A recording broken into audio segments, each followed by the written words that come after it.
The Book of Leviticus.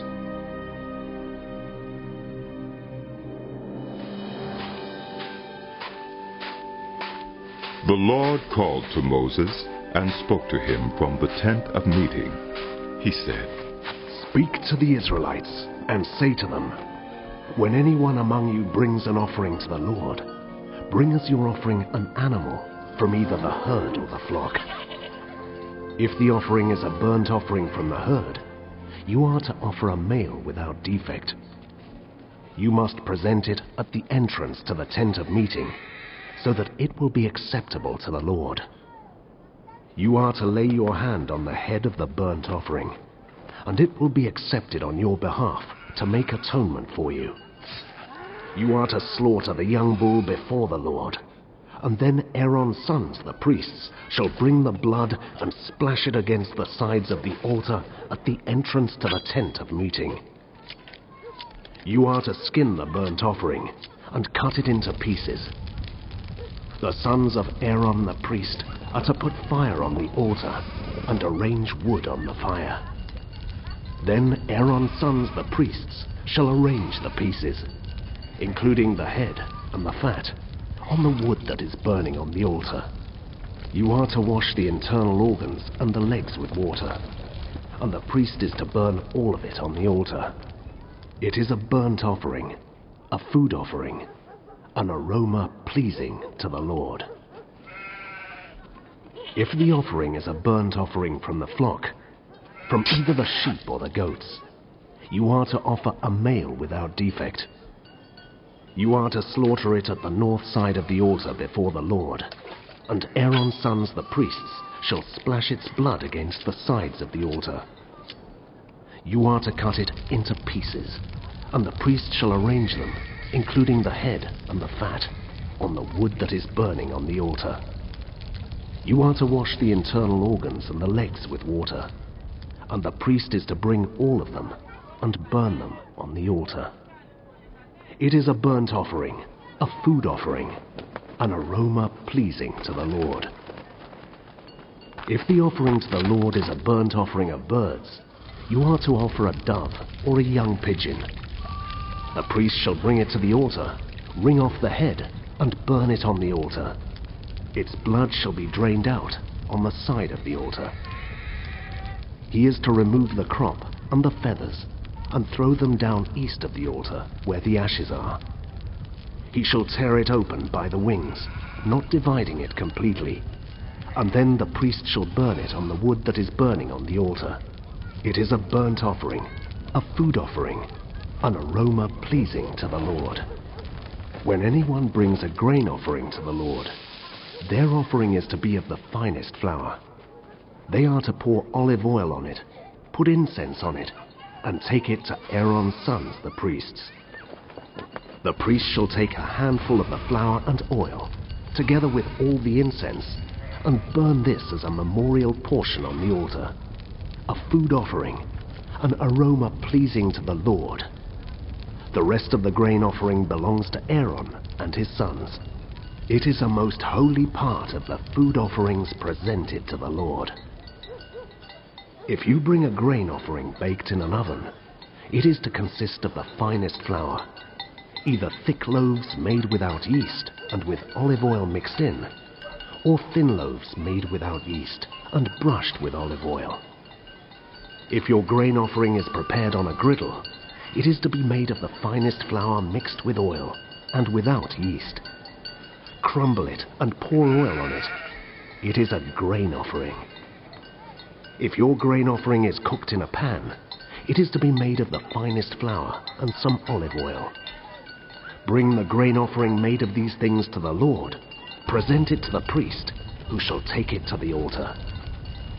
He shall take out the memorial portion from the grain offering and burn it on the altar as a food offering, an aroma pleasing to the Lord.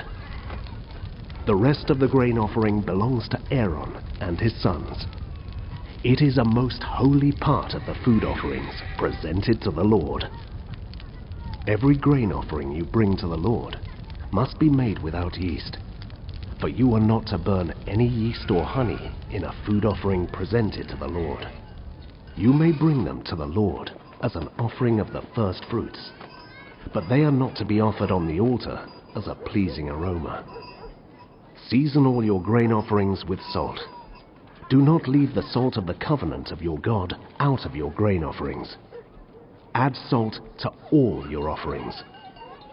If you bring a grain offering of first fruits to the Lord, offer crushed heads of new grain roasted in the fire. Put oil and incense on it.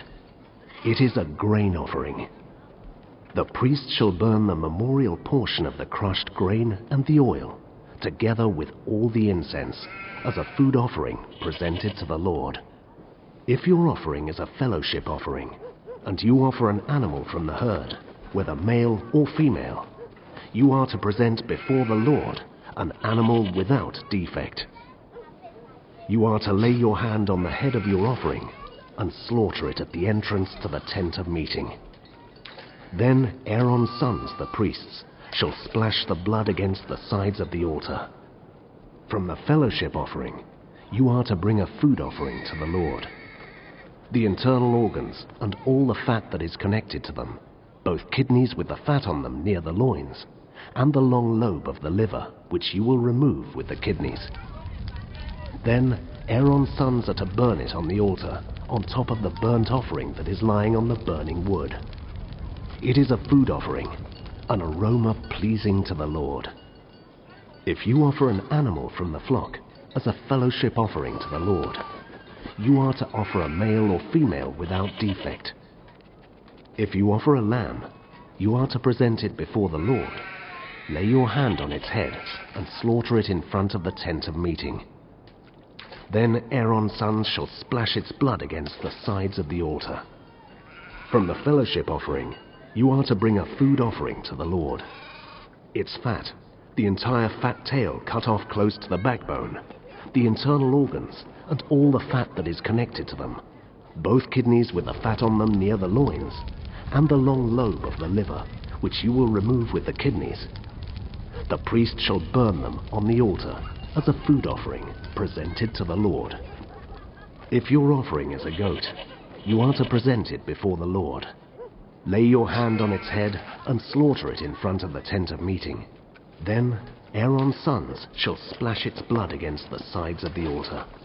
From what you offer, you are to present this food offering to the Lord: the internal organs and all the fat that is connected to them, both kidneys with the fat on them near the loins, and the long lobe of the liver, which you will remove with the kidneys. The priest shall burn them on the altar as a food offering, a pleasing aroma. All the fat is the Lord's. This is a lasting ordinance for the generations to come. Wherever you live, you must not eat any fat or any blood. The Lord said to Moses, Say to the Israelites, when anyone sins unintentionally and does what is forbidden in any of the Lord's commands, if the anointed priest sins, bringing guilt on the people, he must bring to the Lord a young bull without defect as a sin offering for the sin he has committed. He is to present the bull at the entrance to the tent of meeting before the Lord. He is to lay his hand on its head and slaughter it there before the Lord. Then the anointed priest shall take some of the bull's blood and carry it into the tent of meeting. He is to dip his finger into the blood and sprinkle some of it 7 times before the Lord, in front of the curtain of the sanctuary. The priest shall then put some of the blood on the horns of the altar of fragrant incense that is before the Lord in the tent of meeting. The rest of the bull's blood he shall pour out at the base of the altar of burnt offering at the entrance to the tent of meeting. He shall remove all the fat from the bull of the sin offering, all the fat that is connected to the internal organs, both kidneys with the fat on them near the loins, and the long lobe of the liver, which he will remove with the kidneys, just as the fat is removed from the ox sacrificed as a fellowship offering. Then the priest shall burn them on the altar of burnt offering. But the hide of the bull and all its flesh, as well as the head and legs, the internal organs and the intestines, that is, all the rest of the bull, he must take outside the camp to a place ceremonially clean, where the ashes are thrown, and burn it there in a wood fire on the ash heap. If the whole Israelite community sins unintentionally and does what is forbidden in any of the Lord's commands, even though the community is unaware of the matter, when they realize their guilt and the sin they committed becomes known, the assembly must bring a young bull as a sin offering and present it before the tent of meeting. The elders of the community are to lay their hands on the bull's head before the Lord, and the bull shall be slaughtered before the Lord. Then the anointed priest is to take some of the bull's blood into the tent of meeting. He shall dip his finger into the blood and sprinkle it before the Lord 7 times in front of the curtain. He is to put some of the blood on the horns of the altar that is before the Lord in the tent of meeting. The rest of the blood he shall pour out at the base of the altar of burnt offering at the entrance to the tent of meeting. He shall remove all the fat from it and burn it on the altar, and do with this bull just as he did with the bull for the sin offering. In this way, the priest will make atonement for the community, and they will be forgiven. Then he shall take the bull outside the camp and burn it as he burned the first bull. This is the sin offering for the community.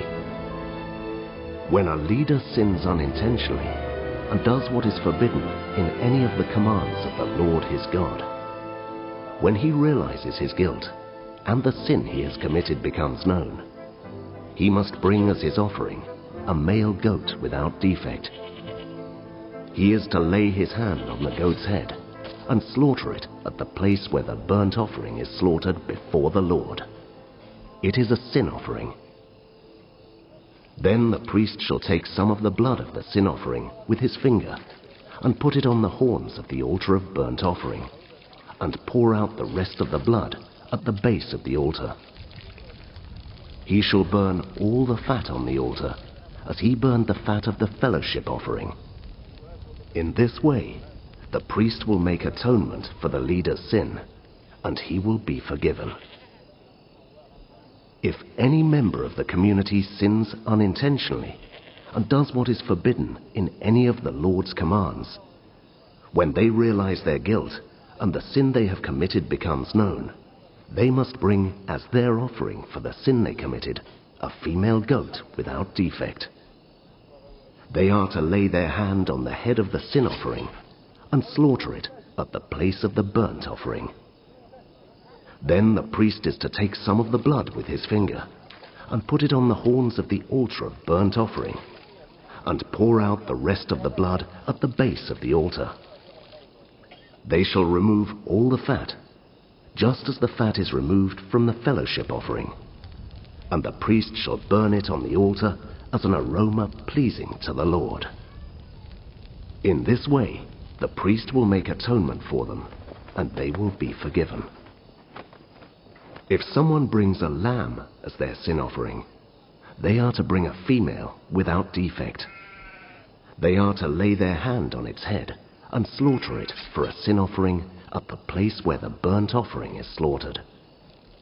Then the priest shall take some of the blood of the sin offering with his finger and put it on the horns of the altar of burnt offering, and pour out the rest of the blood at the base of the altar. They shall remove all the fat, just as the fat is removed from the lamb of the fellowship offering, and the priest shall burn it on the altar on top of the food offerings presented to the Lord. In this way, the priest will make atonement for them for the sin they have committed, and they will be forgiven. If anyone sins because they do not speak up when they hear a public charge to testify regarding something they have seen or learned about, they will be held responsible. If anyone becomes aware that they are guilty, if they unwittingly touch anything ceremonially unclean, whether the carcass of an unclean animal, wild or domestic, or of any unclean creature that moves along the ground, and they are unaware that they have become unclean, but then they come to realize their guilt, or if they touch human uncleanness, anything that would make them unclean, even though they are unaware of it, but then they learn of it and realize their guilt, or if anyone thoughtlessly takes an oath to do anything, whether good or evil, in any matter one might carelessly swear about, even though they are unaware of it, but then they learn of it and realize their guilt. When anyone becomes aware that they are guilty in any of these matters, they must confess in what way they have sinned. As a penalty for the sin they have committed, they must bring to the Lord a female lamb or goat from the flock as a sin offering, and the priest shall make atonement for them for their sin. Anyone who cannot afford a lamb is to bring 2 doves or 2 young pigeons to the Lord as a penalty for their sin, one for a sin offering and the other for a burnt offering. They are to bring them to the priest, who shall first offer the one for the sin offering. He is to wring its head from its neck, not dividing it completely, and is to splash some of the blood of the sin offering against the side of the altar. The rest of the blood must be drained out at the base of the altar. It is a sin offering. The priest shall then offer the other as a burnt offering in the prescribed way, and make atonement for them for the sin they have committed, and they will be forgiven. If, however, they cannot afford 2 doves or 2 young pigeons, they are to bring as an offering for their sin 1/10 of an ephah of the finest flour for a sin offering. They must not put olive oil or incense on it, because it is a sin offering. They are to bring it to the priest, who shall take a handful of it as a memorial portion, and burn it on the altar on top of the food offerings presented to the Lord. It is a sin offering. In this way, the priest will make atonement for them for any of these sins they have committed, and they will be forgiven. The rest of the offering will belong to the priest, as in the case of the grain offering. The Lord said to Moses, When anyone is unfaithful to the Lord by sinning unintentionally in regard to any of the Lord's holy things, they are to bring to the Lord as a penalty a ram from the flock, one without defect and of the proper value in silver, according to the sanctuary shekel. It is a guilt offering. They must make restitution for what they have failed to do in regard to the holy things, pay an additional penalty of 1/5 of its value, and give it all to the priest. The priest will make atonement for them with the ram as a guilt offering, and they will be forgiven. If anyone sins and does what is forbidden in any of the Lord's commands, even though they do not know it, they are guilty and will be held responsible. They are to bring to the priest as a guilt offering a ram from the flock, one without defect and of the proper value. In this way, the priest will make atonement for them for the wrong they have committed unintentionally, and they will be forgiven. It is a guilt offering.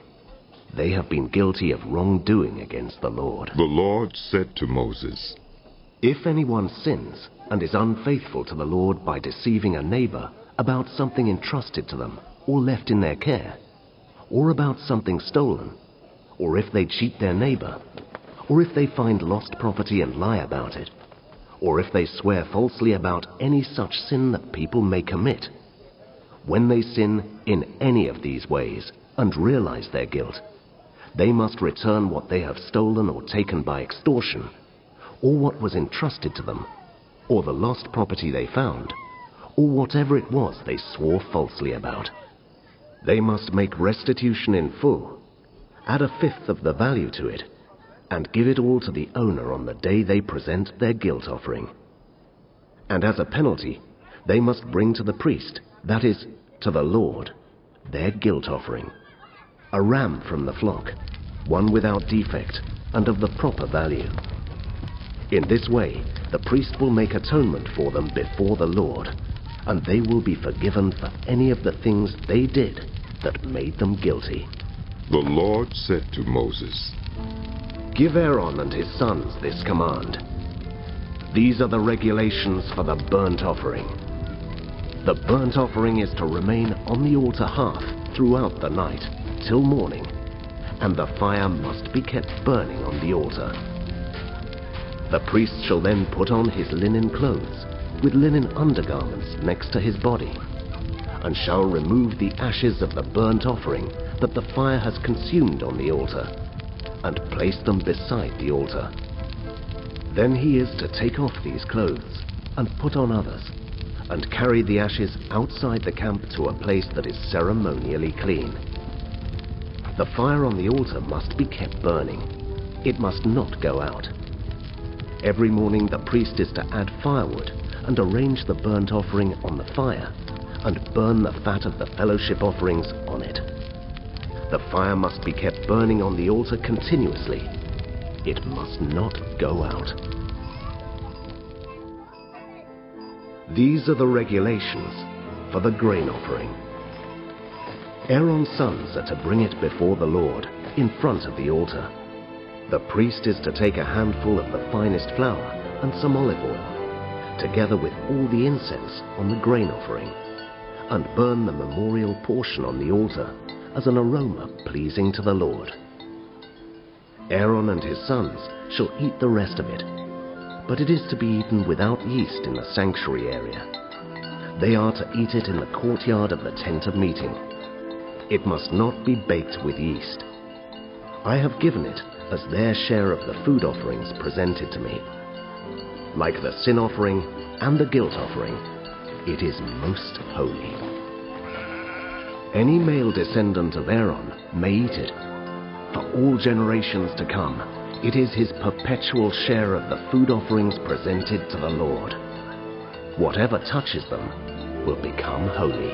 The Lord also said to Moses, This is the offering Aaron and his sons are to bring to the Lord on the day he is anointed. 1/10 of an ephah of the finest flour as a regular grain offering. Half of it in the morning and half in the evening. It must be prepared with oil on a griddle. Bring it well mixed and present the grain offering broken in pieces as an aroma pleasing to the Lord. The son who is to succeed him as anointed priest shall prepare it. It is the Lord's perpetual share and is to be burned completely. Every grain offering of a priest shall be burned completely. It must not be eaten. The Lord said to Moses, Say to Aaron and his sons, These are the regulations for the sin offering. The sin offering is to be slaughtered before the Lord in the place the burnt offering is slaughtered. It is most holy. The priest who offers it shall eat it. It is to be eaten in the sanctuary area, in the courtyard of the tent of meeting. Whatever touches any of the flesh will become holy. And if any of the blood is spattered on a garment, you must wash it in the sanctuary area. The clay pot the meat is cooked in must be broken. But if it is cooked in a bronze pot, the pot is to be scoured and rinsed with water. Any male in a priest's family may eat it. It is most holy. But any sin offering whose blood is brought into the tent of meeting to make atonement in the holy place must not be eaten. It must be burned up. These are the regulations for the guilt offering, which is most holy. The guilt offering is to be slaughtered in the place where the burnt offering is slaughtered, and its blood is to be splashed against the sides of the altar. All its fat shall be offered, the fat tail and the fat that covers the internal organs, both kidneys with the fat on them near the loins, and the long lobe of the liver, which is to be removed with the kidneys. The priest shall burn them on the altar as a food offering presented to the Lord. It is a guilt offering. Any male in a priest's family may eat it, but it must be eaten in the sanctuary area. It is most holy. The same law applies to both the sin offering and the guilt offering.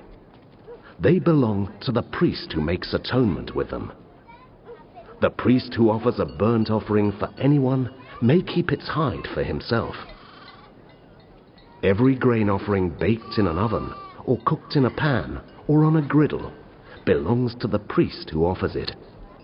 And every grain offering, whether mixed with olive oil or dry, belongs equally to all the sons of Aaron. These are the regulations for the fellowship offering anyone may present to the Lord. If they offer it as an expression of thankfulness, then along with this thank offering, they are to offer thick loaves made without yeast and with olive oil mixed in, thin loaves made without yeast and brushed with oil, and thick loaves of the finest flour, well kneaded and with oil mixed in. Along with their fellowship offering of thanksgiving, they are to present an offering with thick loaves of bread made with yeast. They are to bring one of each kind as an offering, a contribution to the Lord. It belongs to the priest who splashes the blood of the fellowship offering against the altar. The meat of their fellowship offering of thanksgiving must be eaten on the day it is offered. They must leave none of it till morning. If, however, their offering is the result of a vow, or is a free will offering, the sacrifice shall be eaten on the day they offer it, but anything left over may be eaten on the next day. Any meat of the sacrifice left over till the third day must be burned up. If any meat of the fellowship offering is eaten on the third day, the one who offered it will not be accepted. It will not be reckoned to their credit, for it has become impure. The person who eats any of it will be held responsible. Meat that touches anything ceremonially unclean must not be eaten. It must be burned up. As for other meat, anyone ceremonially clean may eat it. But if anyone who is unclean eats any meat of the fellowship offering belonging to the Lord, they must be cut off from their people. Anyone who touches something unclean, whether human uncleanness or an unclean animal, or any unclean creature that moves along the ground, and then eats any of the meat of the fellowship offering belonging to the Lord, must be cut off from their people. The Lord said to Moses, "Say to the Israelites, do not eat any of the fat of cattle, sheep, or goats. The fat of an animal found dead or torn by wild animals may be used for any other purpose, but you must not eat it. Anyone who eats the fat of an animal from which a food offering may be presented to the Lord must be cut off from their people. And wherever you live, you must not eat the blood of any bird or animal. Anyone who eats blood must be cut off from their people." The Lord said to Moses, "Say to the Israelites, anyone who brings a fellowship offering to the Lord is to bring part of it as their sacrifice to the Lord. With their own hands, they are to present the food offering to the Lord.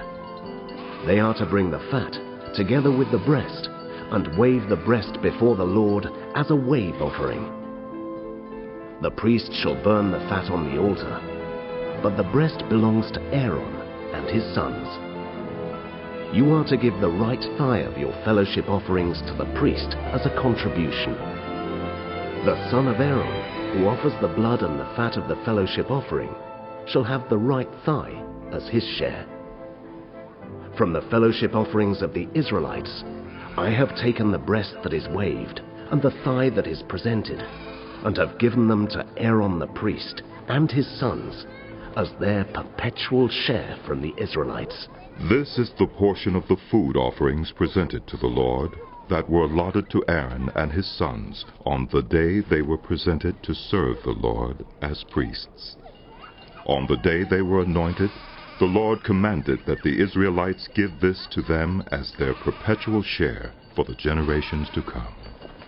These then are the regulations for the burnt offering, the grain offering, the sin offering, the guilt offering, the ordination offering, and the fellowship offering, which the Lord gave Moses on Mount Sinai in the desert of Sinai, on the day he commanded the Israelites to bring their offerings to the Lord." The Lord said to Moses, Bring Aaron and his sons, their garments, the anointing oil, the bull for the sin offering, the 2 rams and the basket containing bread made without yeast, and gather the entire assembly at the entrance to the tent of meeting." Moses did as the Lord commanded him, and the assembly gathered at the entrance to the tent of meeting. Moses said to the assembly, "This is what the Lord has commanded to be done." Then Moses brought Aaron and his sons forward and washed them with water. He put the tunic on Aaron, tied the sash around him, clothed him with the robe, and put the ephod on him. He also fastened the ephod with a decorative waistband, which he tied around him. He placed the breastpiece on him, and put the Urim and Thummim in the breastpiece. Then he placed the turban on Aaron's head, and set the gold plate, the sacred emblem, on the front of it, as the Lord commanded Moses. Then Moses took the anointing oil, and anointed the tabernacle and everything in it, and so consecrated them. He sprinkled some of the oil on the altar 7 times, anointing the altar and all its utensils, and the basin with its stand, to consecrate them. He poured some of the anointing oil on Aaron's head, and anointed him, to consecrate him. Then he brought Aaron's sons forward, put tunics on them, tied sashes around them, and fastened caps on them, as the Lord commanded Moses. He then presented the bull for the sin offering, and Aaron and his sons laid their hands on its head. Moses slaughtered the bull and took some of the blood, and with his finger he put it on all the horns of the altar to purify the altar. He poured out the rest of the blood at the base of the altar. So he consecrated it to make atonement for it. Moses also took all the fat around the internal organs, the long lobe of the liver, and both kidneys and their fat, and burned it on the altar. But the bull with its hide and its flesh and its intestines he burned up outside the camp, as the Lord commanded Moses. He then presented the ram for the burnt offering, and Aaron and his sons laid their hands on its head. Then Moses slaughtered the ram, and splashed the blood against the sides of the altar. He cut the ram into pieces, and burned the head, the pieces, and the fat. He washed the internal organs and the legs with water, and burned the whole ram on the altar. It was a burnt offering, a pleasing aroma, a food offering presented to the Lord, as the Lord commanded Moses. He then presented the other ram, the ram for the ordination, and Aaron and his sons laid their hands on its head.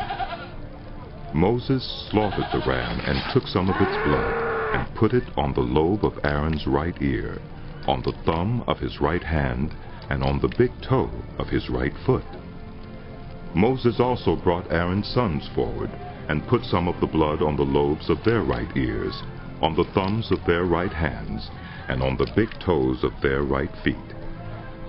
Then he splashed blood against the sides of the altar. After that, he took the fat tail, all the fat around the internal organs, the long lobe of the liver, both kidneys and their fat, and the right thigh, and from the basket of bread made without yeast, which was before the Lord, he took one thick loaf with olive oil mixed in, and one thin loaf, and he put these on the fat portions, and on the right thigh. He put all these in the hands of Aaron and his sons, and they waved them before the Lord as a wave offering. Then Moses took them from their hands and burned them on the altar, on top of the burnt offering, as an ordination offering, a pleasing aroma, a food offering presented to the Lord. Moses also took the breast, which was his share of the ordination ram, and waved it before the Lord as a wave offering, as the Lord commanded Moses. Then Moses took some of the anointing oil and some of the blood from the altar, and sprinkled them on Aaron and his garments, and on his sons and their garments. So he consecrated Aaron and his garments, and his sons, and their garments. Moses then said to Aaron and his sons, Cook the meat at the entrance to the tent of meeting, and eat it there with the bread from the basket of ordination offerings. As I was commanded, Aaron and his sons are to eat it. Then burn up the rest of the meat and the bread. Do not leave the entrance to the tent of meeting for 7 days, until the days of your ordination are completed, for your ordination will last 7 days. What has been done today was commanded by the Lord to make atonement for you. You must stay at the entrance to the tent of meeting day and night for 7 days, and do what the Lord requires, so you will not die, for that is what I have been commanded. So Aaron and his sons did everything the Lord commanded through Moses. On the 8th day Moses summoned Aaron and his sons and the elders of Israel. He said to Aaron, Take a bull calf for your sin offering, and a ram for your burnt offering, both without defect, and present them before the Lord. Then say to the Israelites, Take a male goat for a sin offering, a calf and a lamb, both a year old and without defect, for a burnt offering, and an ox and a ram for a fellowship offering to sacrifice before the Lord, together with a grain offering mixed with olive oil. For today the Lord will appear to you. They took the things Moses commanded to the front of the tent of meeting, and the entire assembly came near and stood before the Lord. Then Moses said, This is what the Lord has commanded you to do, so that the glory of the Lord may appear to you. Moses said to Aaron, Come to the altar and sacrifice your sin offering and your burnt offering, and make atonement for yourself and the people. Sacrifice the offering that is for the people, and make atonement for them, as the Lord has commanded. So Aaron came to the altar and slaughtered the calf as a sin offering for himself. His sons brought the blood to him, and he dipped his finger into the blood and put it on the horns of the altar. The rest of the blood he poured out at the base of the altar. On the altar he burned the fat, the kidneys, and the long lobe of the liver from the sin offering, as the Lord commanded Moses. The flesh and the hide he burned up outside the camp. Then he slaughtered the burnt offering. His sons handed him the blood, and he splashed it against the sides of the altar. They handed him the burnt offering, piece by piece, including the head, and he burned them on the altar. He washed the internal organs and the legs, and burned them on top of the burnt offering on the altar. Aaron then brought the offering that was for the people. He took the goat for the people's sin offering, and slaughtered it and offered it for a sin offering, as he did with the first one. He brought the burnt offering and offered it in the prescribed way. He also brought the grain offering, took a handful of it, and burned it on the altar in addition to the morning's burnt offering. He slaughtered the ox and the ram as the fellowship offering for the people. His sons handed him the blood, and he splashed it against the sides of the altar. But the fat portions of the ox and the ram, the fat tail, the layer of fat, the kidneys, and the long lobe of the liver, these they laid on the breasts, and then Aaron burned the fat on the altar. Aaron waved the breasts and the right thigh before the Lord as a wave offering, as Moses commanded. Then Aaron lifted his hands toward the people and blessed them. And having sacrificed the sin offering, the burnt offering, and the fellowship offering, he stepped down.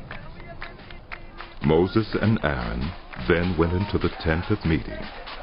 When they came out, they blessed the people, and the glory of the Lord appeared to all the people. Fire came out from the presence of the Lord and consumed the burnt offering and the fat portions on the altar.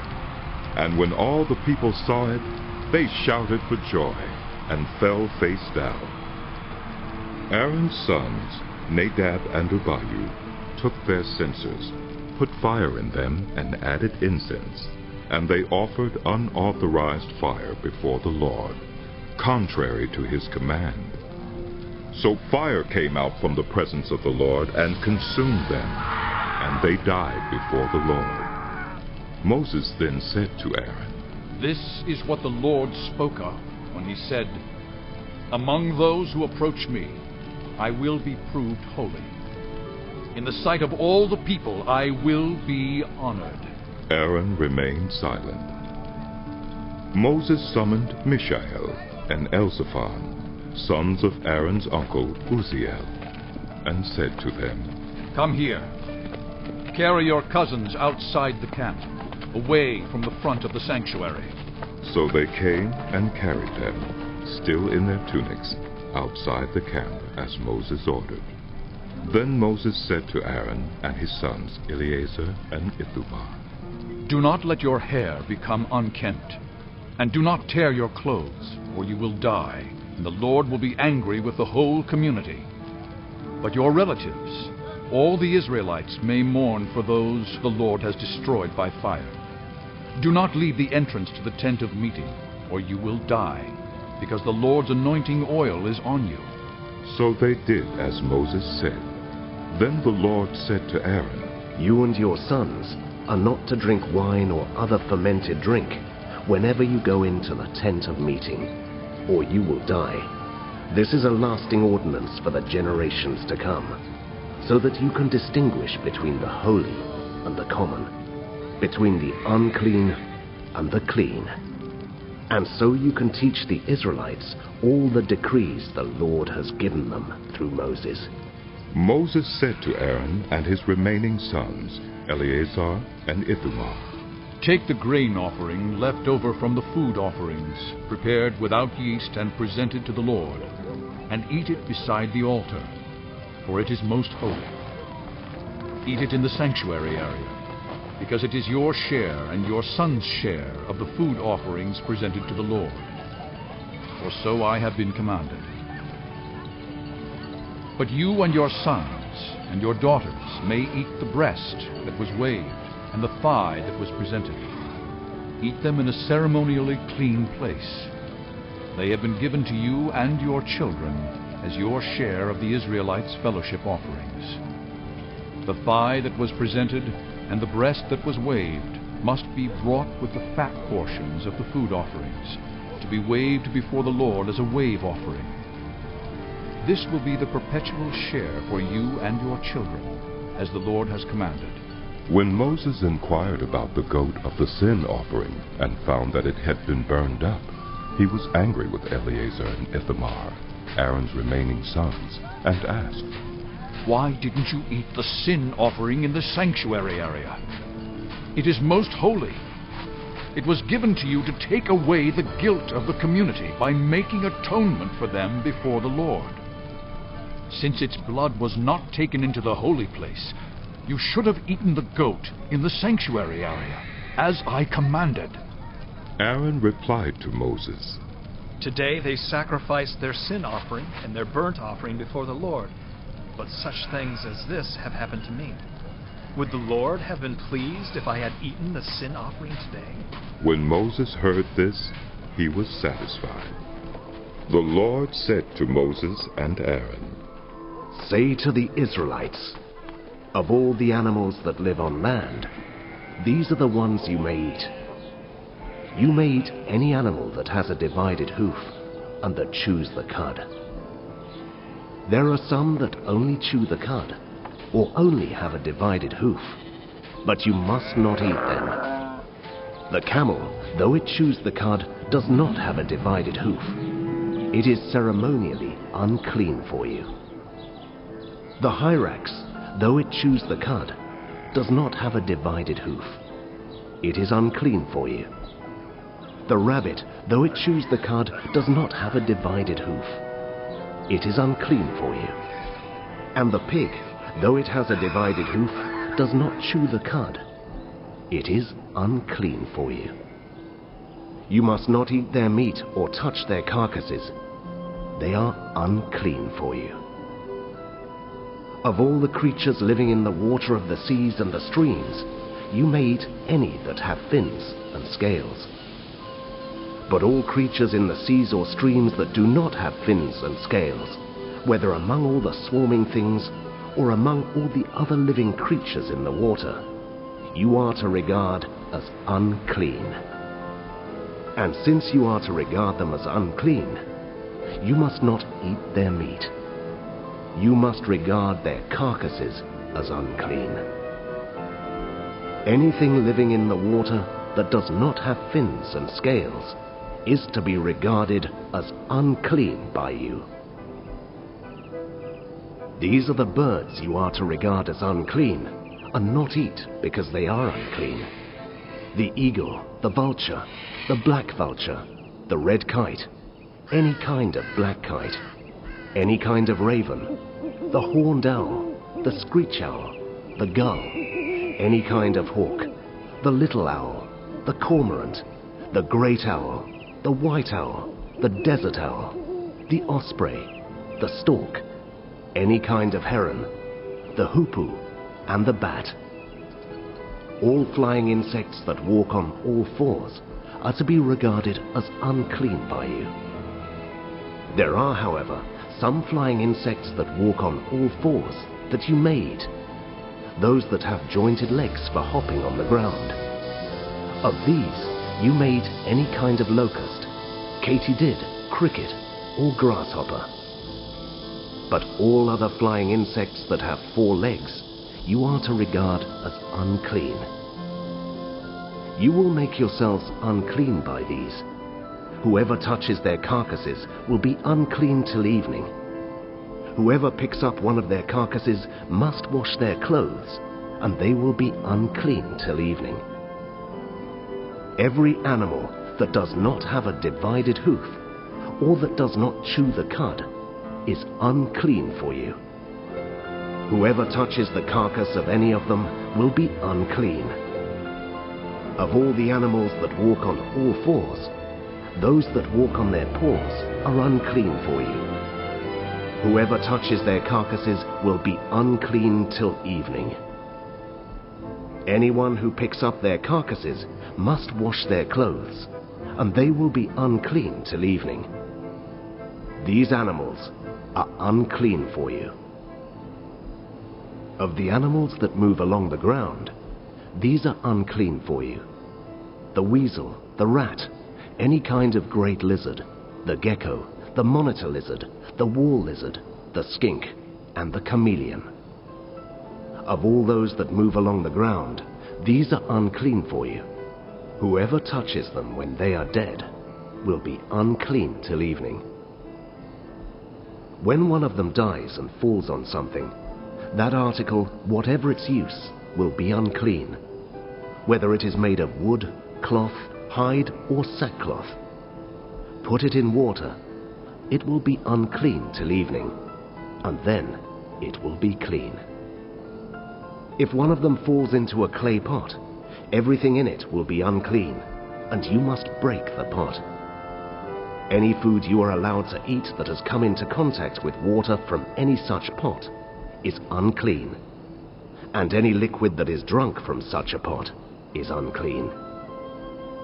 Anything that one of their carcasses falls on becomes unclean. An oven or cooking pot must be broken up. They are unclean, and you are to regard them as unclean. A spring, however, or a cistern for collecting water remains clean. But anyone who touches one of these carcasses is unclean. If a carcass falls on any seeds that are to be planted, they remain clean. But if water has been put on the seed and a carcass falls on it, it is unclean for you. If an animal that you are allowed to eat dies, anyone who touches its carcass will be unclean till evening. Anyone who eats some of its carcass must wash their clothes, and they will be unclean till evening. Anyone who picks up the carcass must wash their clothes, and they will be unclean till evening. Every creature that moves along the ground is to be regarded as unclean. It is not to be eaten. You are not to eat any creature that moves along the ground, whether it moves on its belly, or walks on all fours, or on many feet. It is unclean. Do not defile yourselves by any of these creatures. Do not make yourselves unclean by means of them, or be made unclean by them. I am the Lord your God. Consecrate yourselves and be holy, because I am holy. Do not make yourselves unclean by any creature that moves along the ground. I am the Lord, who brought you up out of Egypt to be your God. Therefore, be holy, because I am holy. These are the regulations concerning animals, birds, every living thing that moves about in the water, and every creature that moves along the ground. You must distinguish between the unclean and the clean, between living creatures that may be eaten and those that may not be eaten. Say to the Israelites, a woman who becomes pregnant and gives birth to a son will be ceremonially unclean for 7 days, just as she is unclean during her monthly period. On the 8th day, the boy is to be circumcised. Then the woman must wait 33 days to be purified from her bleeding. She must not touch anything sacred or go to the sanctuary until the days of her purification are over. If she gives birth to a daughter, for 2 weeks the woman will be unclean, as during her period. Then she must wait 66 days to be purified from her bleeding. When the days of her purification for a son or daughter are over, she is to bring to the priest at the entrance to the tent of meeting a year-old lamb for a burnt offering, and a young pigeon or a dove for a sin offering. He shall offer them before the Lord to make atonement for her, and then she will be ceremonially clean from her flow of blood. These are the regulations for the woman who gives birth to a boy or a girl. But if she cannot afford a lamb, she is to bring 2 doves or 2 young pigeons, one for a burnt offering and the other for a sin offering. In this way, the priest will make atonement for her, and she will be clean. The Lord said to Moses and Aaron, When anyone has a swelling or a rash or a shiny spot on their skin that may be a defiling skin disease, they must be brought to Aaron the priest, or to one of his sons who is a priest. The priest is to examine the sore on the skin, and if the hair in the sore has turned white, and the sore appears to be more than skin deep, it is a defiling skin disease. When the priest examines that person, he shall pronounce them ceremonially unclean. If the shiny spot on the skin is white, but does not appear to be more than skin deep, and the hair in it has not turned white, the priest is to isolate the affected person for 7 days. On the 7th day, the priest is to examine them, and if he sees that the sore is unchanged and has not spread in the skin, he is to isolate them for another 7 days. On the 7th day, the priest is to examine them again, and if the sore has faded and has not spread in the skin, the priest shall pronounce them clean. It is only a rash. They must wash their clothes, and they will be clean. But if the rash does spread in their skin after they have shown themselves to the priest to be pronounced clean, they must appear before the priest again. The priest is to examine that person, and if the rash has spread in the skin, he shall pronounce them unclean. It is a defiling skin disease. When anyone has a defiling skin disease, they must be brought to the priest. The priest is to examine them, and if there is a white swelling in the skin that has turned the hair white, and if there is raw flesh in the swelling, it is a chronic skin disease, and the priest shall pronounce them unclean. He is not to isolate them, because they are already unclean.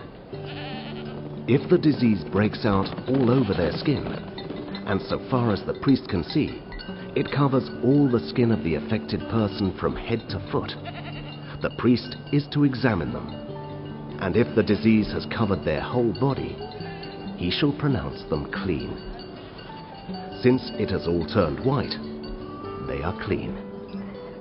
But whenever raw flesh appears on them, they will be unclean.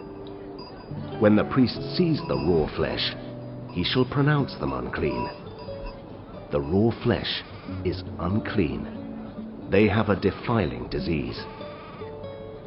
If the raw flesh changes and turns white, they must go to the priest. The priest is to examine them, and if the sores have turned white, the priest shall pronounce the affected person clean. Then they will be clean. When someone has a boil on their skin and it heals, and in the place where the boil was, a white swelling or reddish white spot appears, they must present themselves to the priest. The priest is to examine it, and if it appears to be more than skin deep, and the hair in it has turned white, the priest shall pronounce that person unclean. It is a defiling skin disease that has broken out where the boil was. But if when the priest examines it, there is no white hair in it, and it is not more than skin deep and has faded, then the priest is to isolate them for 7 days. If it is spreading in the skin, the priest shall pronounce them unclean. It is a defiling disease. But if the spot is unchanged and has not spread, it is only a scar from the boil, and the priest shall pronounce them clean.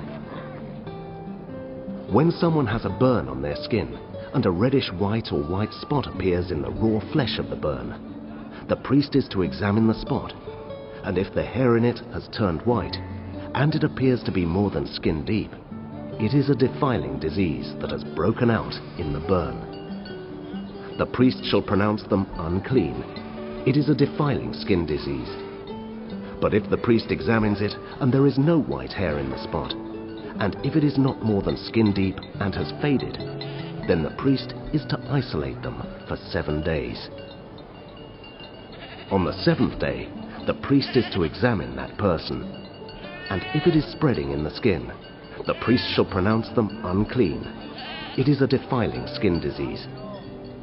If, however, the spot is unchanged and has not spread in the skin but has faded, it is a swelling from the burn, and the priest shall pronounce them clean. It is only a scar from the burn. If a man or woman has a sore on their head or chin, the priest is to examine the sore, and if it appears to be more than skin deep, and the hair in it is yellow and thin, the priest shall pronounce them unclean. It is a defiling skin disease on the head or chin. But if when the priest examines the sore, it does not seem to be more than skin deep, and there is no black hair in it, then the priest is to isolate the affected person for 7 days. On the 7th day, the priest is to examine the sore, and if it has not spread, and there is no yellow hair in it, and it does not appear to be more than skin deep, then the man or woman must shave themselves, except for the affected area, and the priest is to keep them isolated another 7 days. On the 7th day, the priest is to examine the sore, and if it has not spread in the skin and appears to be no more than skin deep, the priest shall pronounce them clean. They must wash their clothes, and they will be clean. But if the sore does spread in the skin after they are pronounced clean, the priest is to examine them. And if he finds that the sore has spread in the skin, he does not need to look for yellow hair. They are unclean.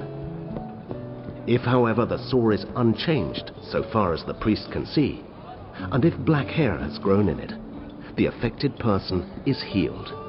They are clean, and the priest shall pronounce them clean. When a man or woman has white spots on the skin, the priest is to examine them. And if the spots are dull white, it is a harmless rash that has broken out on the skin. They are clean. A man who has lost his hair and is bald is clean. If he has lost his hair from the front of his scalp and has a bald forehead, he is clean. But if he has a reddish-white sore on his bald head or forehead, it is a defiling disease breaking out on his head or forehead.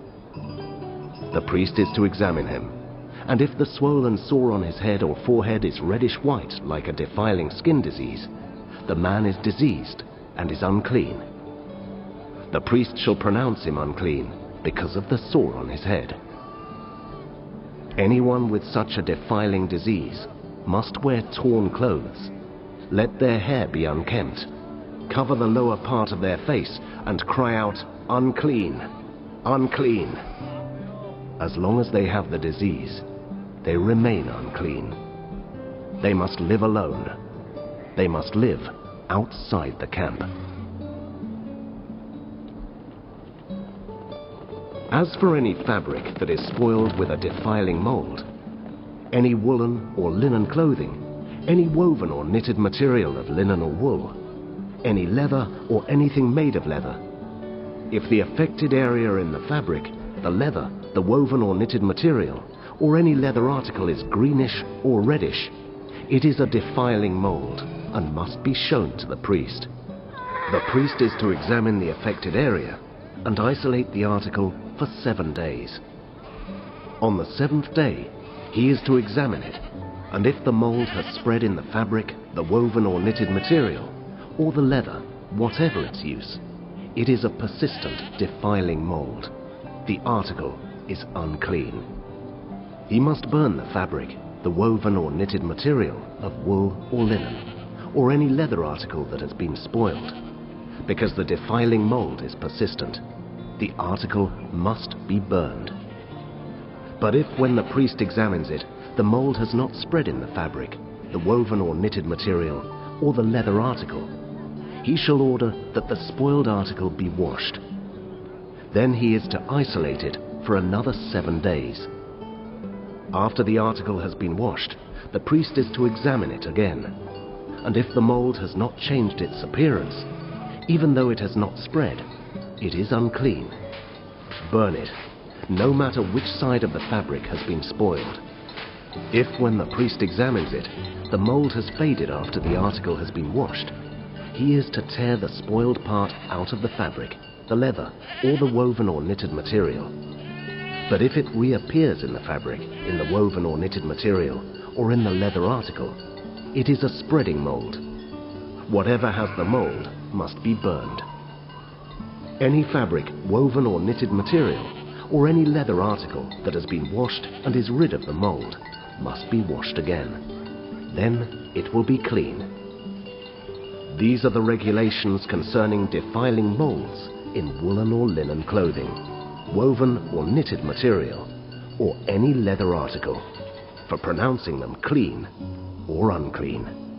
The Lord said to Moses, These are the regulations for any diseased person at the time of their ceremonial cleansing, when they are brought to the priest. The priest is to go outside the camp and examine them.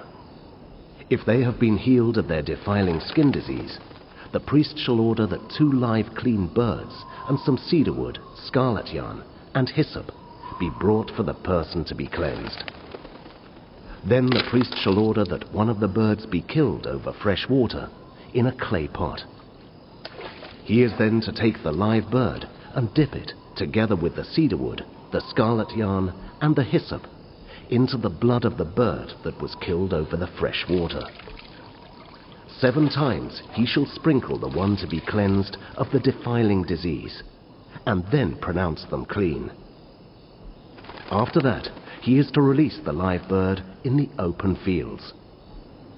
The person to be cleansed must wash their clothes, shave off all their hair, and bathe with water. Then they will be ceremonially clean. After this, they may come into the camp, but they must stay outside their tent for 7 days.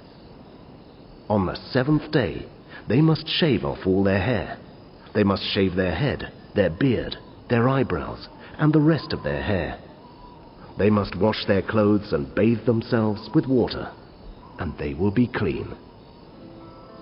On the 8th day, they must bring 2 male lambs and 1 ewe lamb a year old, each without defect, along with 3/10 of an ephah of the finest flour mixed with olive oil for a grain offering, and 1 log of oil. The priest who pronounces them clean shall present both the one to be cleansed and their offerings before the Lord at the entrance to the tent of meeting. Then the priest is to take one of the male lambs and offer it as a guilt offering, along with the log of oil.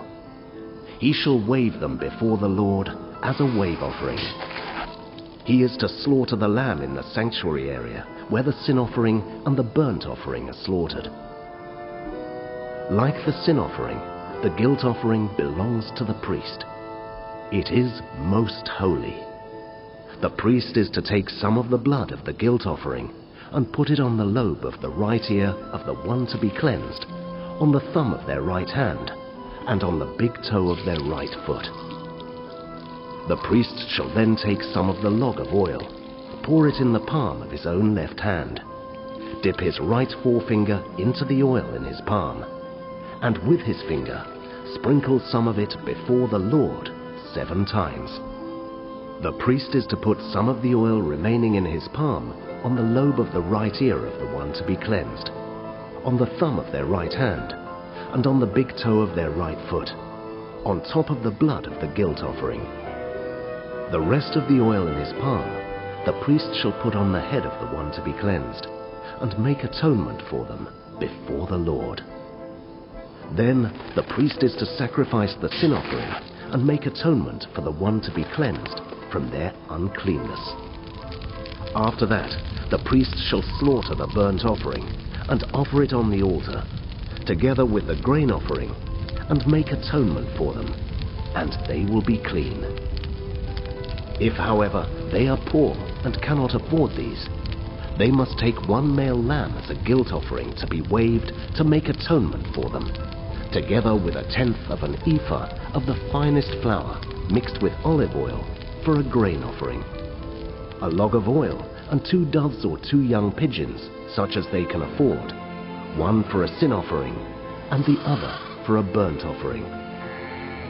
On the 8th day, they must bring them for their cleansing to the priest at the entrance to the tent of meeting before the Lord. The priest is to take the lamb for the guilt offering, together with the log of oil, and wave them before the Lord as a wave offering.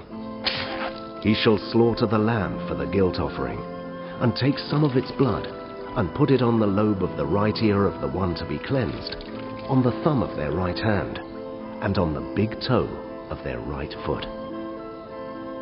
The priest is to pour some of the oil into the palm of his own left hand, and with his right forefinger sprinkle some of the oil from his palm 7 times before the Lord.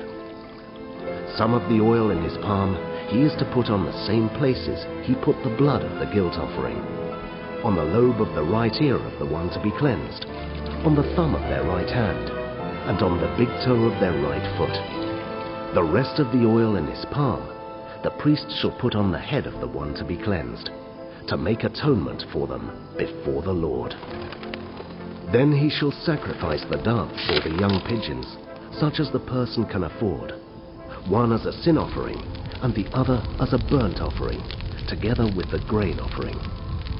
In this way the priest will make atonement before the Lord on behalf of the one to be cleansed. These are the regulations for anyone who has a defiling skin disease and who cannot afford the regular offerings for their cleansing.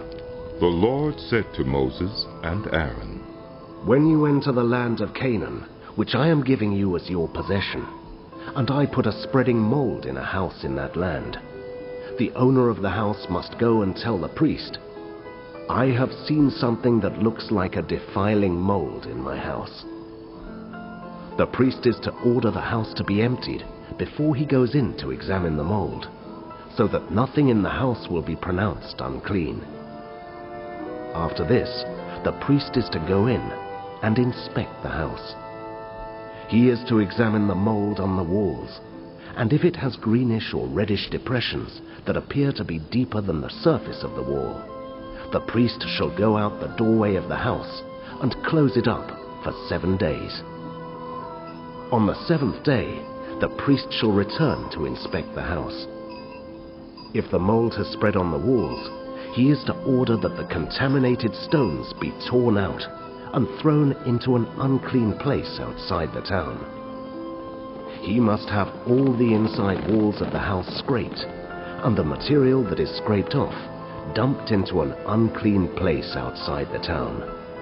Then they are to take other stones to replace these, and take new clay and plaster the house. If the defiling mold reappears in the house after the stones have been torn out, and the house scraped and plastered, the priest is to go and examine it, and if the mold has spread in the house, it is a persistent, defiling mold. The house is unclean. It must be torn down, its stones, timbers, and all the plaster, and taken out of the town to an unclean place. Anyone who goes into the house while it is closed up will be unclean till evening. Anyone who sleeps or eats in the house must wash their clothes. But if the priest comes to examine it, and the mold has not spread after the house has been plastered, he shall pronounce the house clean, because the defiling mold is gone. To purify the house, he is to take 2 birds and some cedar wood, scarlet yarn, and hyssop. He shall kill one of the birds over fresh water in a clay pot. Then he is to take the cedar wood, the hyssop, the scarlet yarn, and the live bird, dip them into the blood of the dead bird and the fresh water, and sprinkle the house 7 times. He shall purify the house with the bird's blood, the fresh water, the live bird, the cedar wood, the hyssop, and the scarlet yarn. Then he is to release the live bird in the open fields outside the town. In this way, he will make atonement for the house, and it will be clean. These are the regulations for any defiling skin disease, for a sore, for defiling molds in fabric or in a house, and for a swelling, a rash, or a shiny spot, to determine when something is clean or unclean. These are the regulations for defiling skin diseases and defiling molds. The Lord said to Moses and Aaron, "Speak to the Israelites and say to them, when any man has an unusual bodily discharge, such a discharge is unclean. Whether it continues flowing from his body or is blocked, it will make him unclean. This is how his discharge will bring about uncleanness. Any bed the man with a discharge lies on will be unclean, and anything he sits on will be unclean. Anyone who touches his bed must wash their clothes and bathe with water, and they will be unclean till evening. Whoever sits on anything that the man with a discharge sat on must wash their clothes and bathe with water, and they will be unclean till evening. Whoever touches the man who has a discharge must wash their clothes and bathe with water, and they will be unclean till evening. If the man with the discharge spits on anyone who is clean, they must wash their clothes and bathe with water, and they will be unclean till evening. Everything the man sits on when riding will be unclean, and whoever touches any of the things that were under him will be unclean till evening. Whoever picks up those things must wash their clothes and bathe with water, and they will be unclean till evening. Anyone the man with a discharge touches without rinsing his hands with water must wash their clothes and bathe with water, and they will be unclean till evening. A clay pot that the man touches must be broken, and any wooden article is to be rinsed with water. When a man is cleansed from his discharge, he is to count off 7 days for his ceremonial cleansing. He must wash his clothes and bathe himself with fresh water, and he will be clean. On the 8th day, he must take 2 doves or 2 young pigeons, and come before the Lord to the entrance to the tent of meeting, and give them to the priest.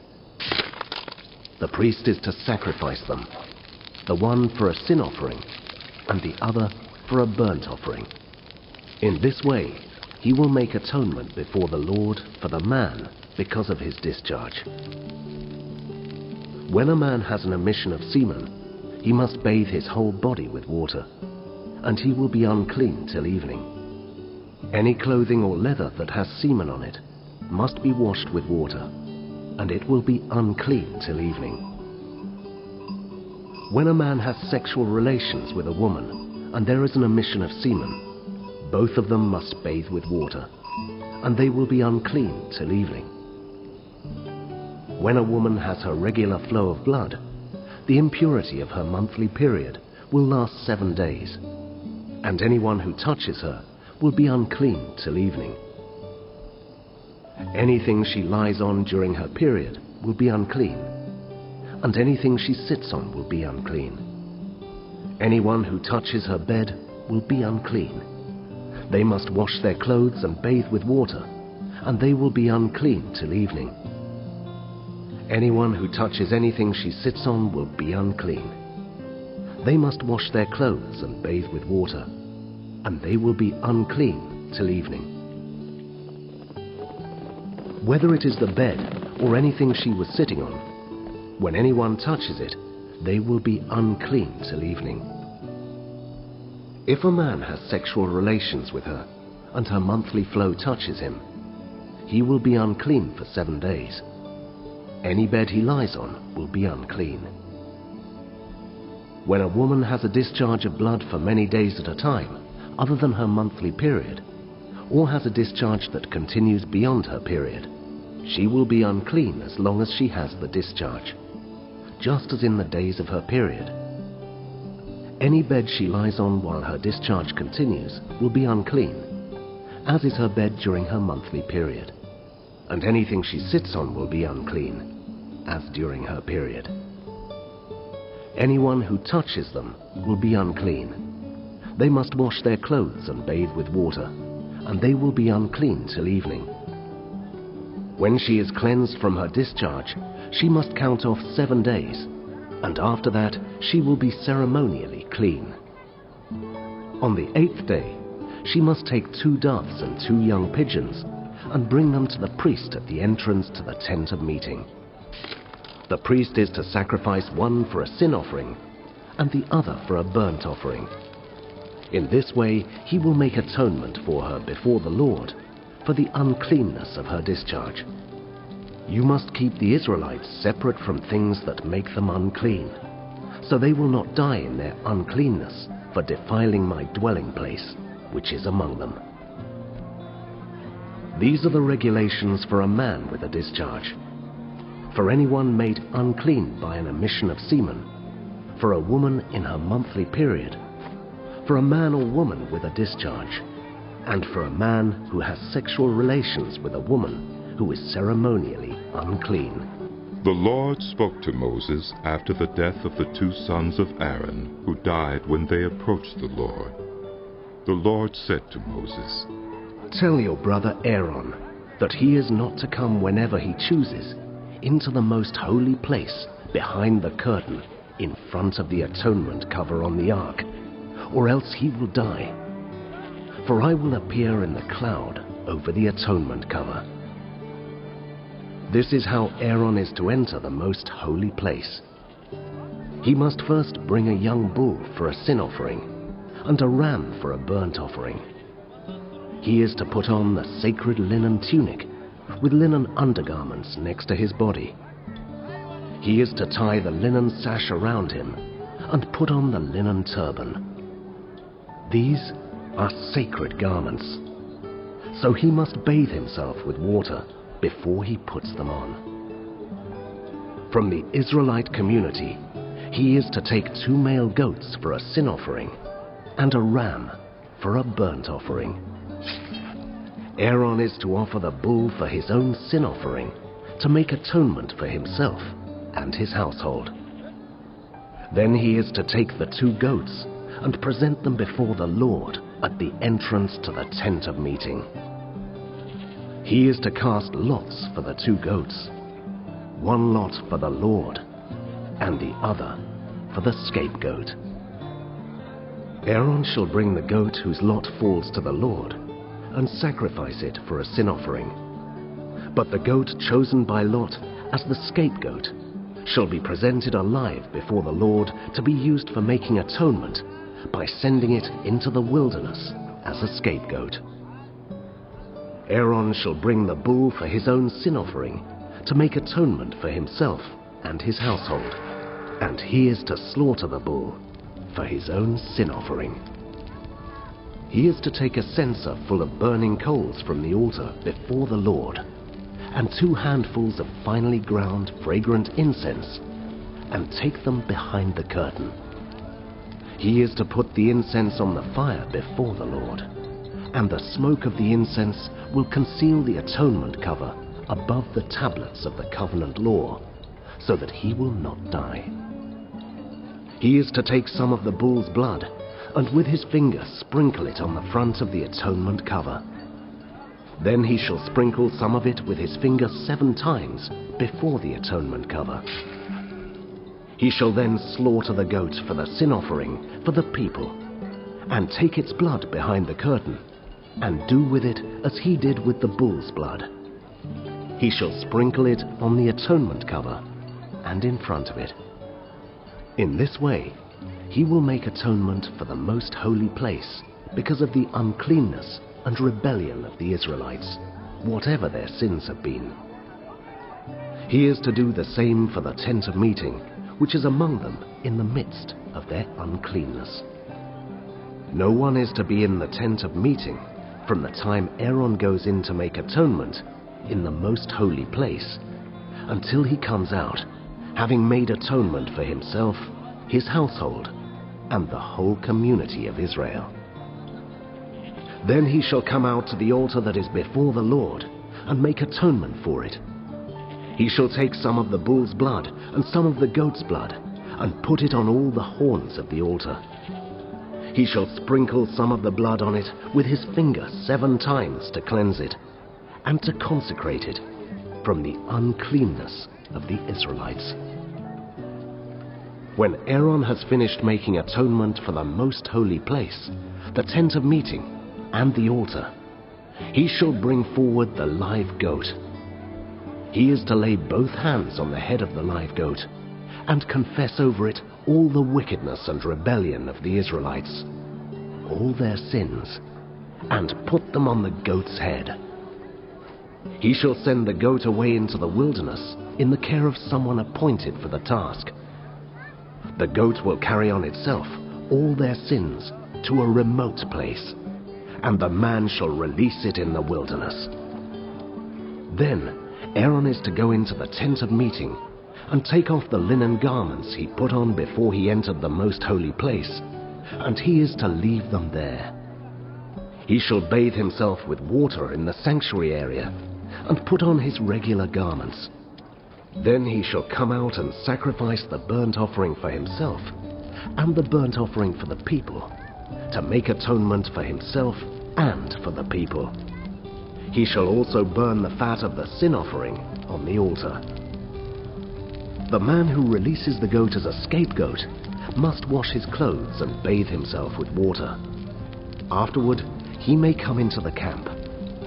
The bull and the goat for the sin offerings, whose blood was brought into the most holy place to make atonement, must be taken outside the camp. Their hides, flesh, and intestines are to be burned up. The man who burns them must wash his clothes and bathe himself with water. Afterward, he may come into the camp.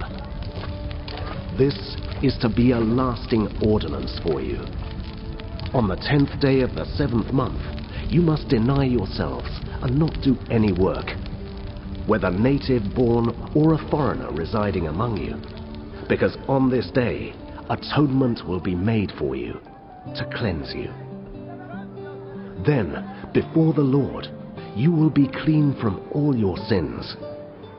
It is a day of Sabbath rest, and you must deny yourselves. It is a lasting ordinance. The priest who is anointed and ordained to succeed his father as high priest is to make atonement. He is to put on the sacred linen garments and make atonement for the most holy place, for the tent of meeting, and the altar, and for the priests and all the members of the community.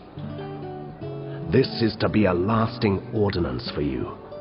Atonement is to be made once a year for all the sins of the Israelites. And it was done as the Lord commanded Moses.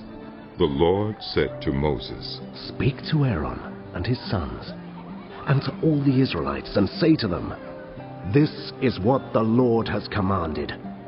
Any Israelite who sacrifices an ox, a lamb, or a goat in the camp or outside of it, instead of bringing it into the entrance to the tent of meeting, to present it as an offering to the Lord in front of the tabernacle of the Lord, that person shall be considered guilty of bloodshed. They have shed blood and must be cut off from their people.' This is so the Israelites will bring to the Lord the sacrifices they are now making in the open fields. They must bring them to the priest, that is, to the Lord, at the entrance to the tent of meeting, and sacrifice them as fellowship offerings. The priest is to splash the blood against the altar of the Lord at the entrance to the tent of meeting, and burn the fat as an aroma pleasing to the Lord. They must no longer offer any of their sacrifices to the goat idols to whom they prostitute themselves. This is to be a lasting ordinance for them and for the generations to come.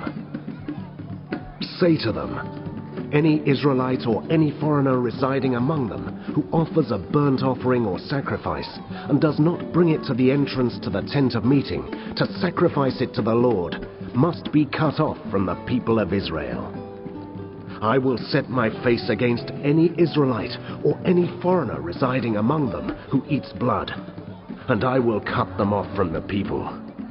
For the life of a creature is in the blood, and I have given it to you to make atonement for yourselves on the altar. It is the blood that makes atonement for one's life. Therefore, I say to the Israelites, none of you may eat blood, nor may any foreigner residing among you eat blood. Any Israelite or any foreigner residing among you who hunts any animal or bird that may be eaten must drain out the blood and cover it with earth, because the life of every creature is its blood. That is why I have said to the Israelites, you must not eat the blood of any creature, because the life of every creature is its blood. Anyone who eats it must be cut off. Anyone, whether native born or foreigner, who eats anything found dead or torn by wild animals, must wash their clothes and bathe with water, and they will be ceremonially unclean till evening. Then they will be clean. But if they do not wash their clothes and bathe themselves, they will be held responsible. The Lord said to Moses, "Speak to the Israelites and say to them, I am the Lord your God. You must not do as they do in Egypt, where you used to live, and you must not do as they do in the land of Canaan, where I am bringing you. Do not follow their practices. You must obey my laws and be careful to follow my decrees. I am the Lord your God.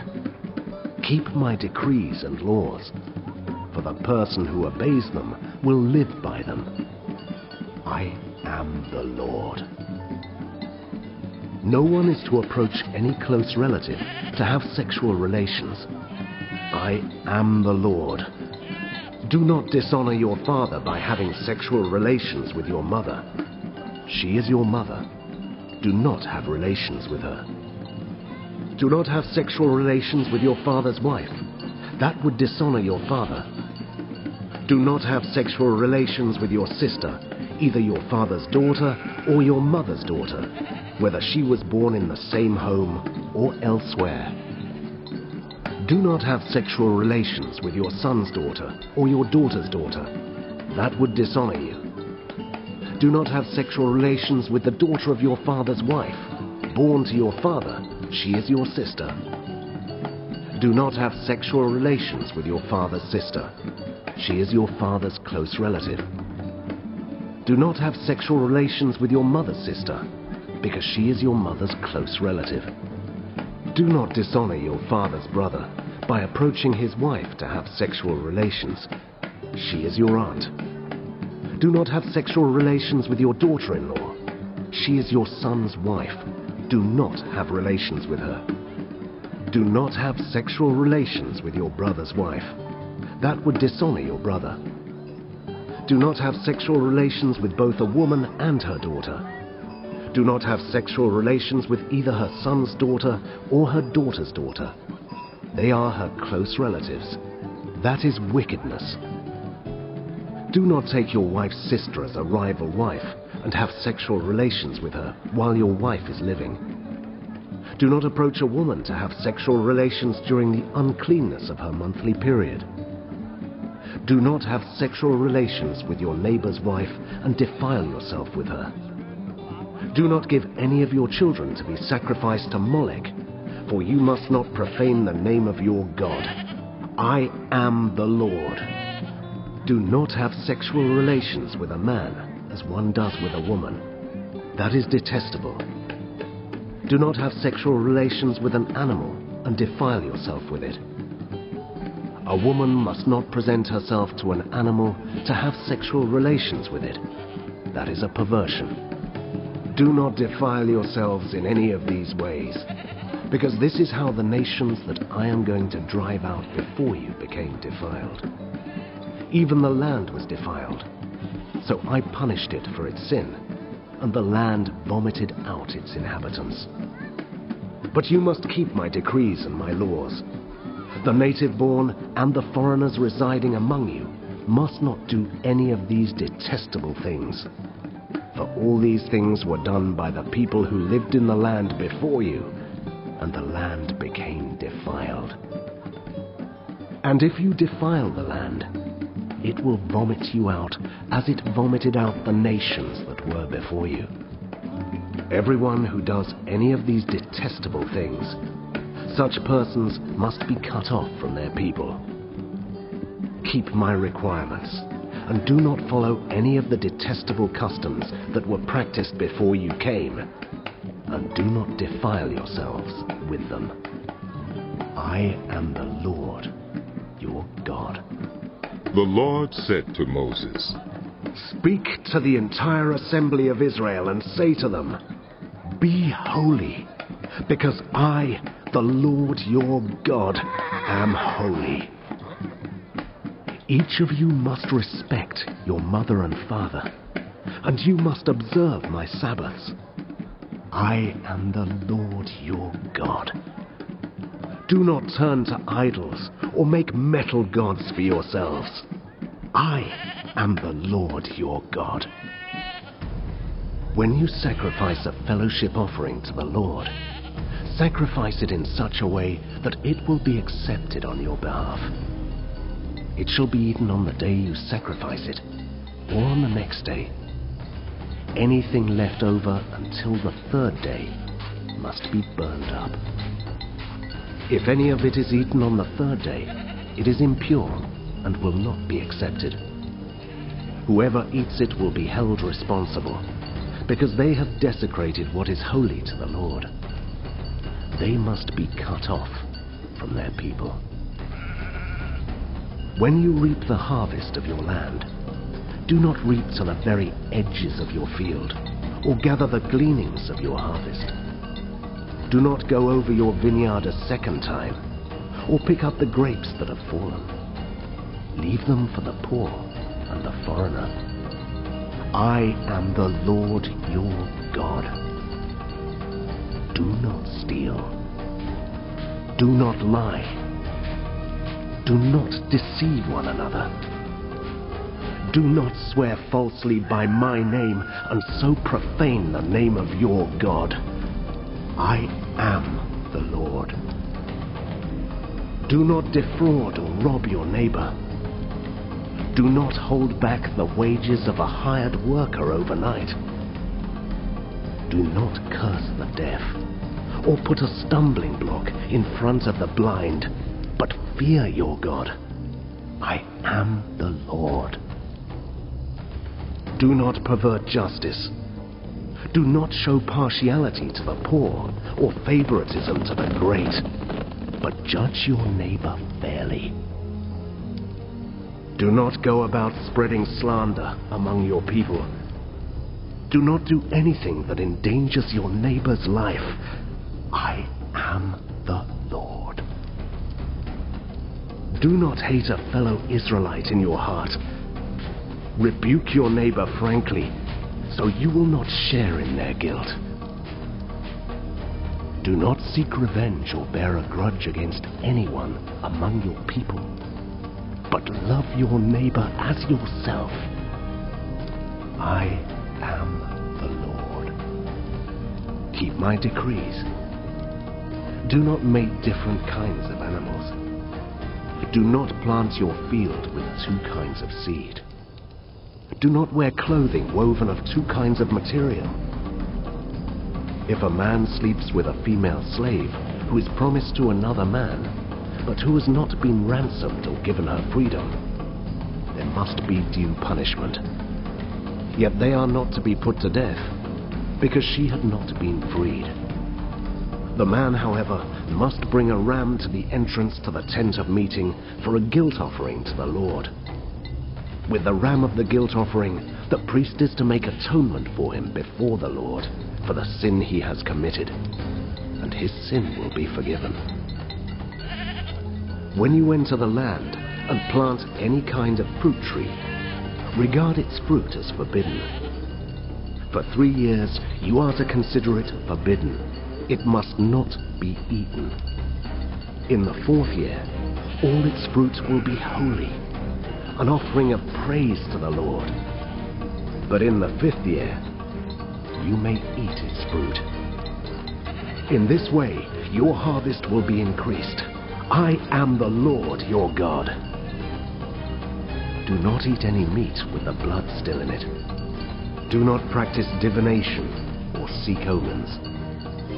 Do not cut the hair at the sides of your head, or clip off the edges of your beard. Do not cut your bodies for the dead, or put tattoo marks on yourselves. I am the Lord. Do not degrade your daughter by making her a prostitute, or the land will turn to prostitution and be filled with wickedness. Observe my Sabbaths, and have reverence for my sanctuary. I am the Lord.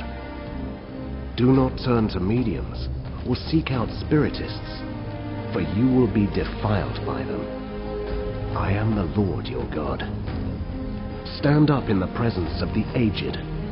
Show respect for the elderly, and revere your God.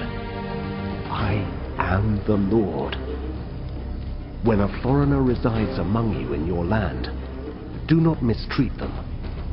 The foreigner residing among you must be treated as your native born.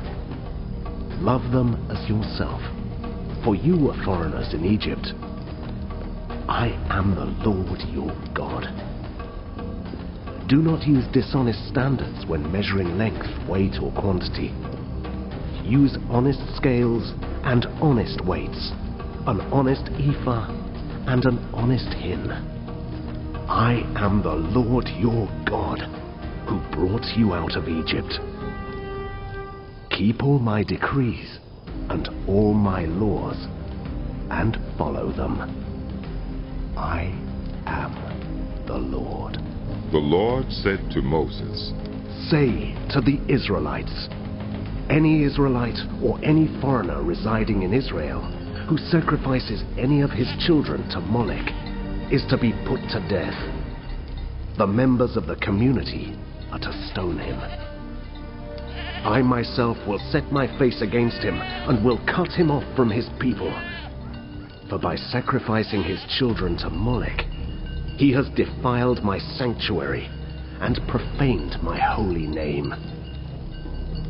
If the members of the community close their eyes when that man sacrifices one of his children to Molech, and if they fail to put him to death, I myself will set my face against him and his family, and will cut them off from their people, together with all who follow him in prostituting themselves to Molech.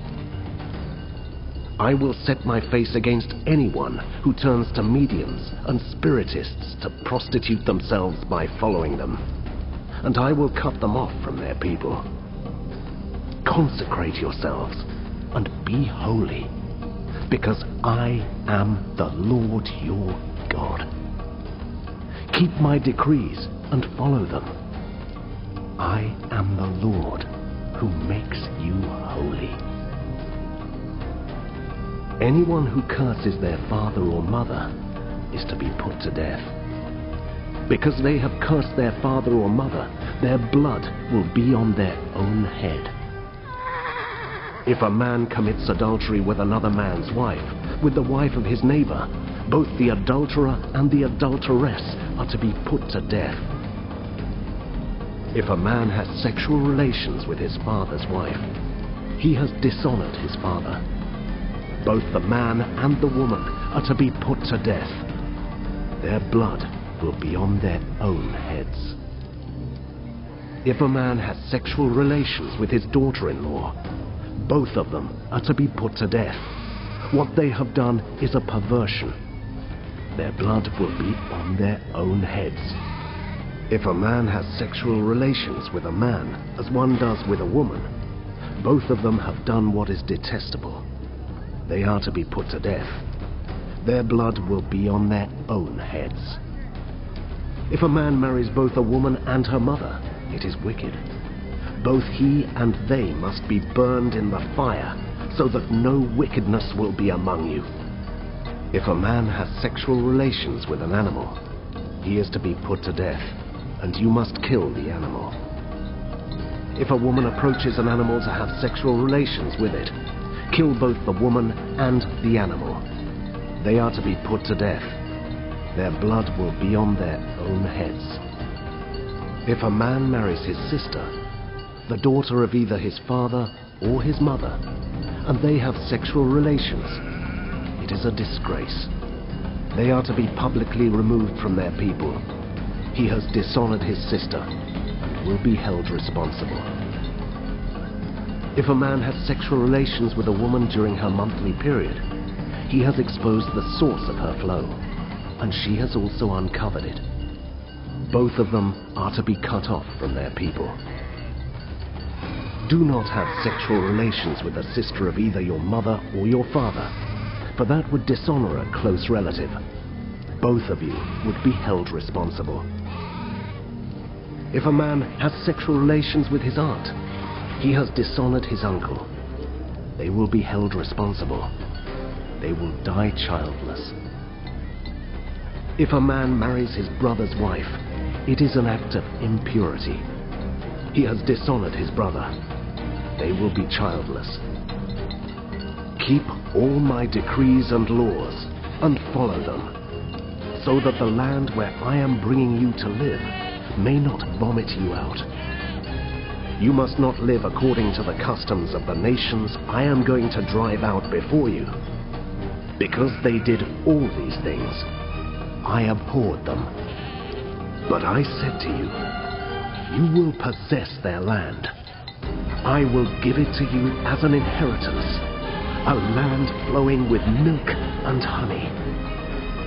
I am the Lord your God, who has set you apart from the nations.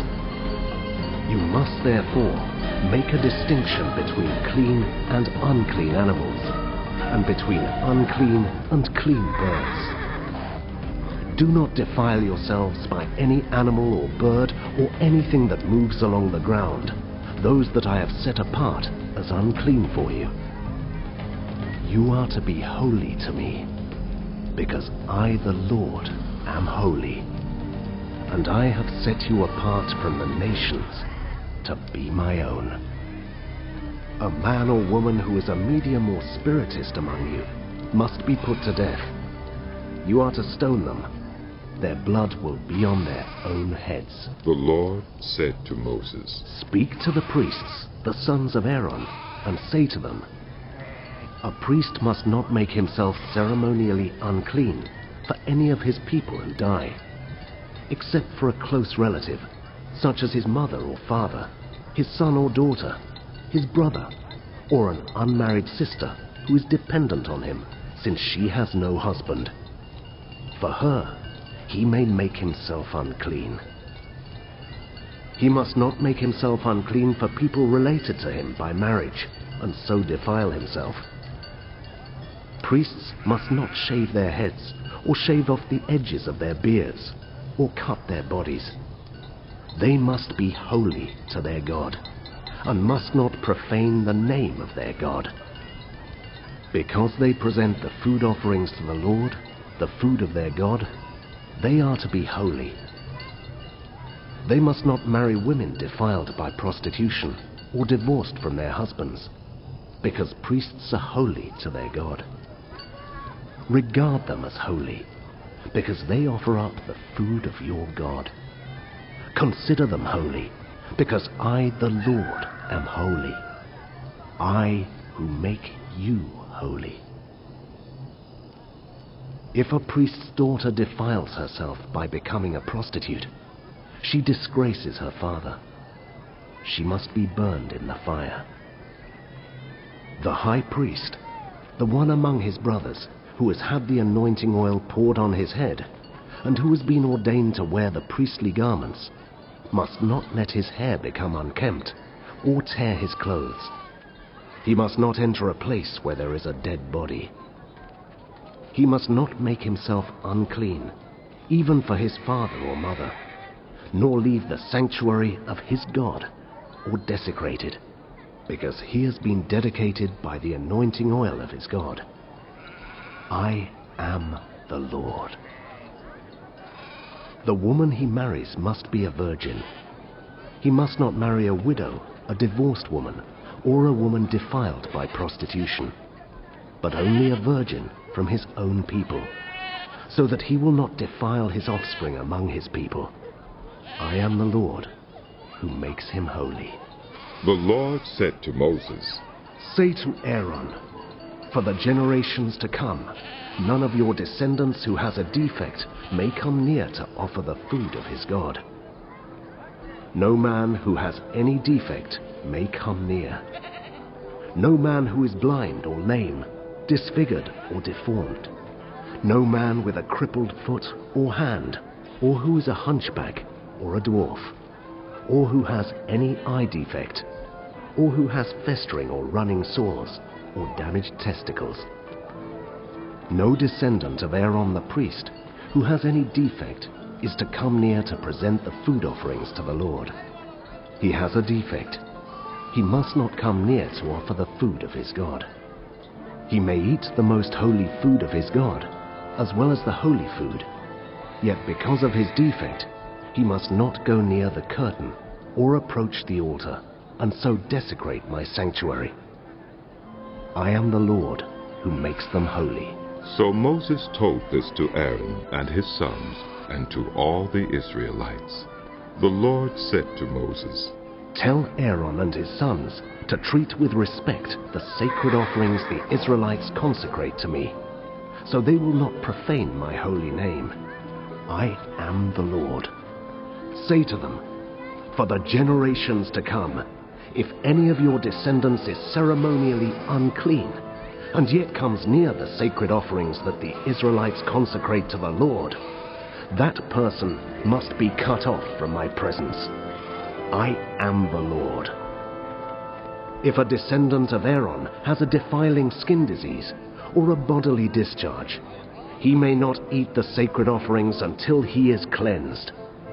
He will also be unclean if he touches something defiled by a corpse, or by anyone who has an emission of semen, or if he touches any crawling thing that makes him unclean, or any person who makes him unclean, whatever the uncleanness may be. The one who touches any such thing will be unclean till evening. He must not eat any of the sacred offerings unless he has bathed himself with water. When the sun goes down, he will be clean, and after that he may eat the sacred offerings, for they are his food. He must not eat anything found dead or torn by wild animals, and so become unclean through it. I am the Lord. The priests are to perform my service in such a way that they do not become guilty and die for treating it with contempt. I am the Lord who makes them holy. No one outside a priest's family may eat the sacred offering, nor may the guest of a priest or his hired worker eat it. But if a priest buys a slave with money, or if slaves are born in his household, they may eat his food. If a priest's daughter marries anyone other than a priest, she may not eat any of the sacred contributions. But if a priest's daughter becomes a widow or is divorced, yet has no children, and she returns to live in her father's household as in her youth, she may eat her father's food. No unauthorized person, however, may eat it. Anyone who eats a sacred offering by mistake must make restitution to the priest for the offering, and add a fifth of the value to it. The priests must not desecrate the sacred offerings the Israelites present to the Lord by allowing them to eat the sacred offerings, and so bring upon them guilt requiring payment. I am the Lord who makes them holy. The Lord said to Moses, Speak to Aaron and his sons and to all the Israelites, and say to them, If any of you, whether an Israelite or a foreigner residing in Israel, presents a gift for a burnt offering to the Lord, either to fulfill a vow or as a free will offering, you must present a male without defect from the cattle, sheep, or goats, in order that it may be accepted on your behalf. Do not bring anything with a defect, because it will not be accepted on your behalf. When anyone brings from the herd or flock a fellowship offering to the Lord to fulfill a special vow, or as a free will offering, it must be without defect or blemish to be acceptable. Do not offer to the Lord the blind, the injured, or the maimed, or anything with warts or festering or running sores. Do not place any of these on the altar as a food offering presented to the Lord. You may, however, present as a free will offering an ox or a sheep that is deformed or stunted, but it will not be accepted in fulfillment of a vow. You must not offer to the Lord an animal whose testicles are bruised, crushed, torn, or cut. You must not do this in your own land, and you must not accept such animals from the hand of a foreigner and offer them as the food of your God. They will not be accepted on your behalf, because they are deformed and have defects. The Lord said to Moses, When a calf, a lamb, or a goat is born, it is to remain with its mother for 7 days. From the 8th day on, it will be acceptable as a food offering presented to the Lord. Do not slaughter a cow or a sheep and its young on the same day. When you sacrifice a thank offering to the Lord, sacrifice it in such a way that it will be accepted on your behalf. It must be eaten that same day. Leave none of it till morning. I am the Lord. Keep my commands and follow them. I am the Lord. Do not profane my holy name, for I must be acknowledged as holy by the Israelites. I am the Lord who made you holy and who brought you out of Egypt to be your God. I am the Lord. The Lord said to Moses, Speak to the Israelites and say to them, These are my appointed festivals, the appointed festivals of the Lord, which you are to proclaim as sacred assemblies. There are 6 days when you may work, but the 7th day is a day of Sabbath rest, a day of sacred assembly. You are not to do any work. Wherever you live, it is a Sabbath to the Lord.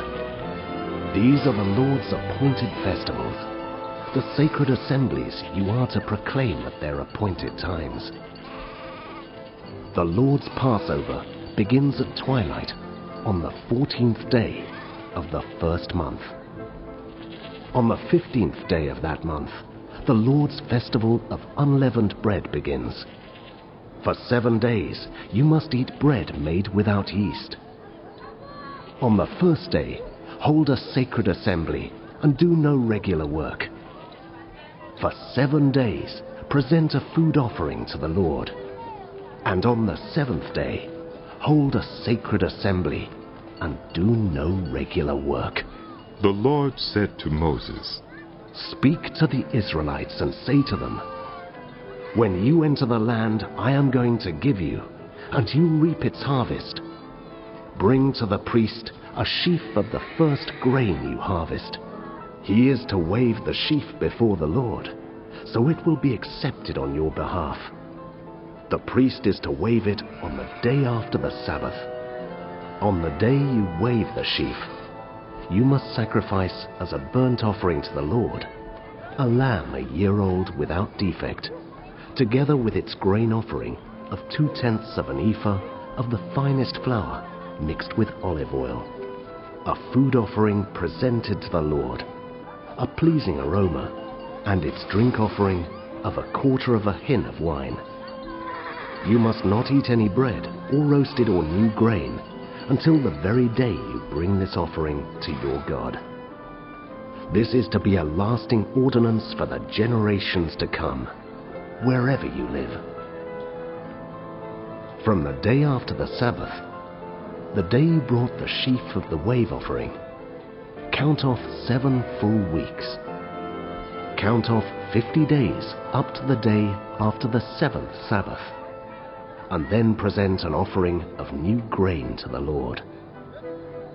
From wherever you live, bring 2 loaves made of 2/10 of an ephah of the finest flour, baked with yeast, as a wave offering of first fruits to the Lord. Present with this bread 7 male lambs, each 1 year old and without defect, 1 young bull, and 2 rams. They will be a burnt offering to the Lord, together with their grain offerings and drink offerings, a food offering, an aroma pleasing to the Lord. Then sacrifice 1 male goat for a sin offering, and 2 lambs, each 1 year old, for a fellowship offering. The priest is to wave the 2 lambs before the Lord as a wave offering, together with the bread of the first fruits. They are a sacred offering to the Lord for the priest. On that same day, you are to proclaim a sacred assembly and do no regular work. This is to be a lasting ordinance for the generations to come, wherever you live. When you reap the harvest of your land, do not reap to the very edges of your field, or gather the gleanings of your harvest. Leave them for the poor and for the foreigner residing among you. I am the Lord your God.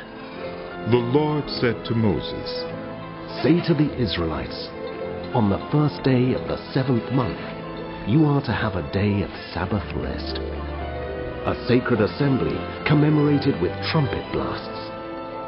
Do no regular work, but present a food offering to the Lord. The Lord said to Moses, The 10th day of this 7th month is the Day of Atonement. Hold a sacred assembly and deny yourselves, and present a food offering to the Lord. Do not do any work on that day, because it is the Day of Atonement, when atonement is made for you before the Lord your God. Those who do not deny themselves on that day must be cut off from their people. I will destroy from among their people anyone who does any work on that day. You shall do no work at all. This is to be a lasting ordinance for the generations to come wherever you live. It is a day of Sabbath rest for you, and you must deny yourselves. From the evening of the 9th day of the month until the following evening, you are to observe your Sabbath. The Lord said to Moses, Say to the Israelites, on the 15th day of the 7th month, the Lord's festival of tabernacles begins, and it lasts for 7 days. The first day is a sacred assembly. Do no regular work. For 7 days, present food offerings to the Lord, and on the 8th day, hold a sacred assembly and present a food offering to the Lord. It is the closing special assembly. Do no regular work. These are the Lord's appointed festivals, which you are to proclaim as sacred assemblies for bringing food offerings to the Lord. The burnt offerings and grain offerings, sacrifices and drink offerings required for each day. These offerings are in addition to those for the Lord's Sabbaths, and in addition to your gifts and whatever you have vowed, and all the free will offerings you give to the Lord. So, beginning with the 15th day of the 7th month, after you have gathered the crops of the land, celebrate the festival to the Lord for 7 days. The first day is a day of Sabbath rest, and the 8th day also is a day of Sabbath rest. On the first day, you are to take branches from luxuriant trees, from palms, willows, and other leafy trees, and rejoice before the Lord your God for 7 days. Celebrate this as a festival to the Lord for 7 days each year. This is to be a lasting ordinance for the generations to come. Celebrate it in the 7th month. Live in temporary shelters for 7 days. All native-born Israelites are to live in such shelters, so your descendants will know that I had the Israelites live in temporary shelters when I brought them out of Egypt. I am the Lord your God. So Moses announced to the Israelites the appointed festivals of the Lord. The Lord said to Moses, Command the Israelites to bring you clear oil of pressed olives for the light, so that the lamps may be kept burning continually. Outside the curtain that shields the Ark of the Covenant law, in the tent of meeting, Aaron is to tend the lamps before the Lord from evening till morning, continually. This is to be a lasting ordinance for the generations to come. The lamps on the pure gold lampstand before the Lord must be tended continually. Take the finest flour and bake 12 loaves of bread, using 2/10 of an ephah for each loaf. Arrange them in 2 stacks, 6 in each stack, on the table of pure gold before the Lord. By each stack, put some pure incense as a memorial portion to represent the bread and to be a food offering presented to the Lord.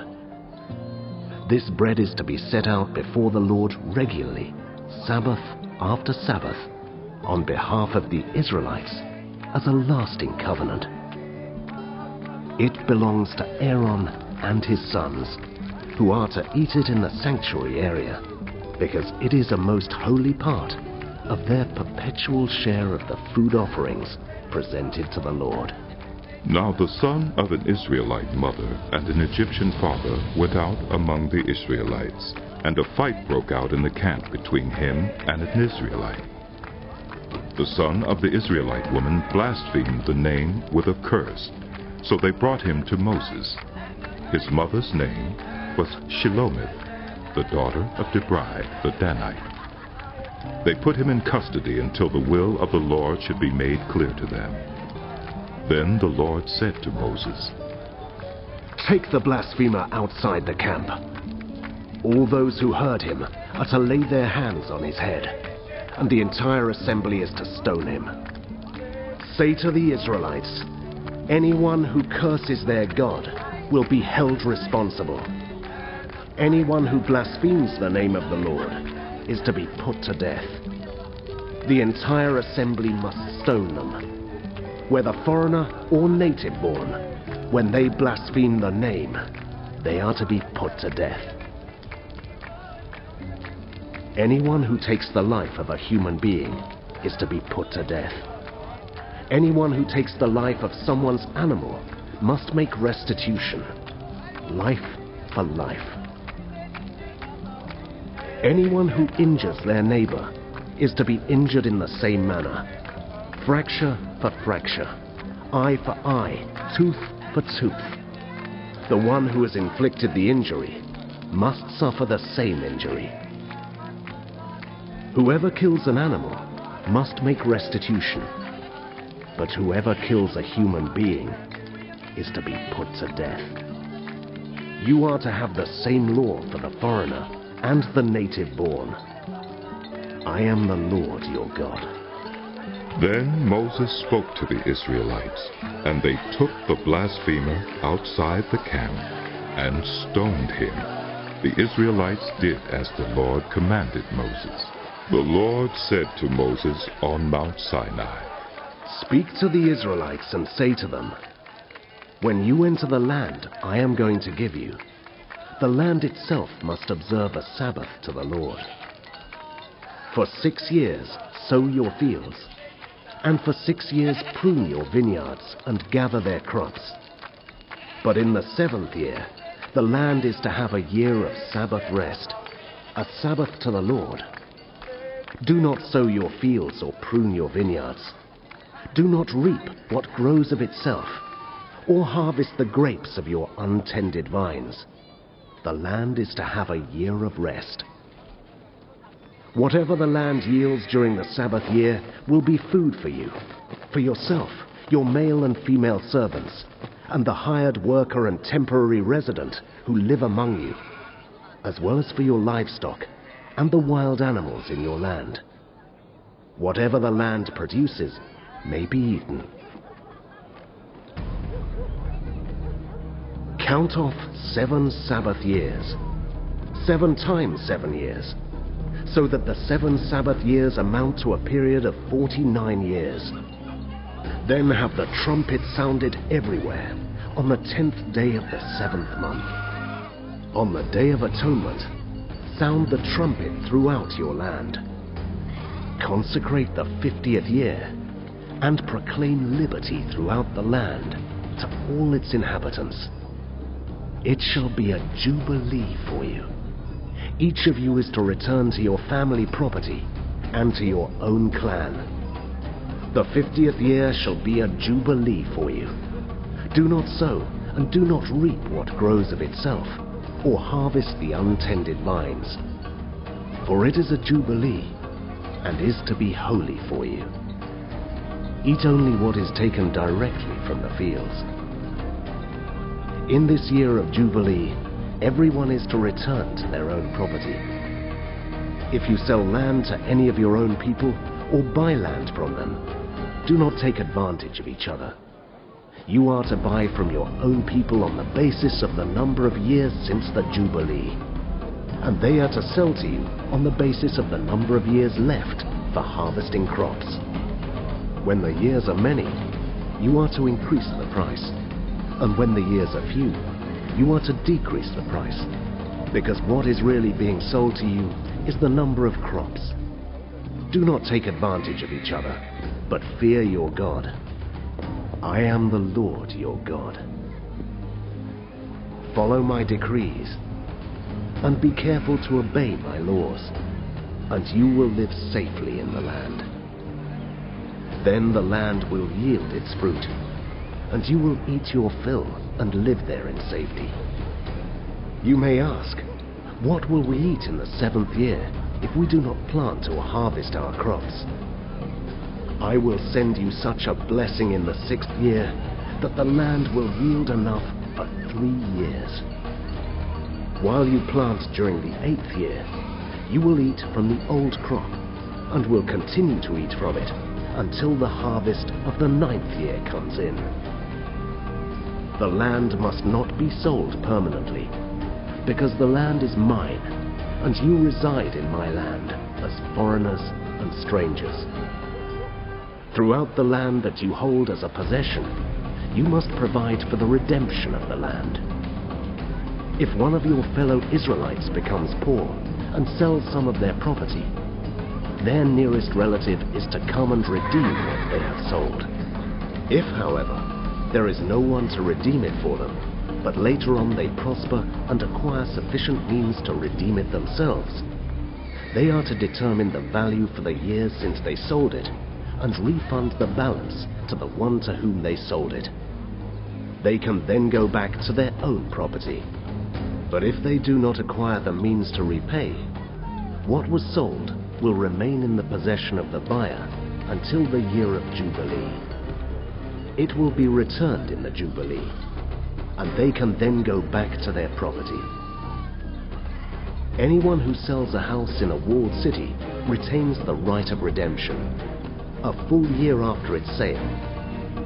During that time, the seller may redeem it. If it is not redeemed before a full year has passed, the house in the walled city shall belong permanently to the buyer and the buyer's descendants. It is not to be returned in the Jubilee. But houses in villages without walls around them are to be considered as belonging to the open country. They can be redeemed, and they are to be returned in the Jubilee. The Levites always have the right to redeem their houses in the Levitical towns which they possess. So the property of the Levites is redeemable. That is, a house sold in any town they hold, and is to be returned in the Jubilee, because the houses in the towns of the Levites are their property among the Israelites. But the pasture land belonging to their towns must not be sold. It is their permanent possession. If any of your fellow Israelites become poor and are unable to support themselves among you, help them as you would a foreigner and stranger, so they can continue to live among you. Do not take interest or any profit from them, but fear your God, so that they may continue to live among you. You must not lend them money at interest, or sell them food at a profit. I am the Lord your God, who brought you out of Egypt to give you the land of Canaan and to be your God. If any of your fellow Israelites become poor and sell themselves to you, do not make them work as slaves. They are to be treated as hired workers or temporary residents among you.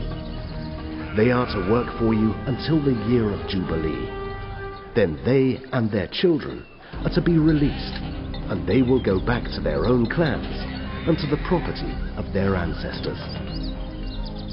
Because the Israelites are my servants, whom I brought out of Egypt, they must not be sold as slaves. Do not rule over them ruthlessly, but fear your God. Your male and female slaves are to come from the nations around you. From them you may buy slaves. You may also buy some of the temporary residents living among you and members of their clans born in your country, and they will become your property.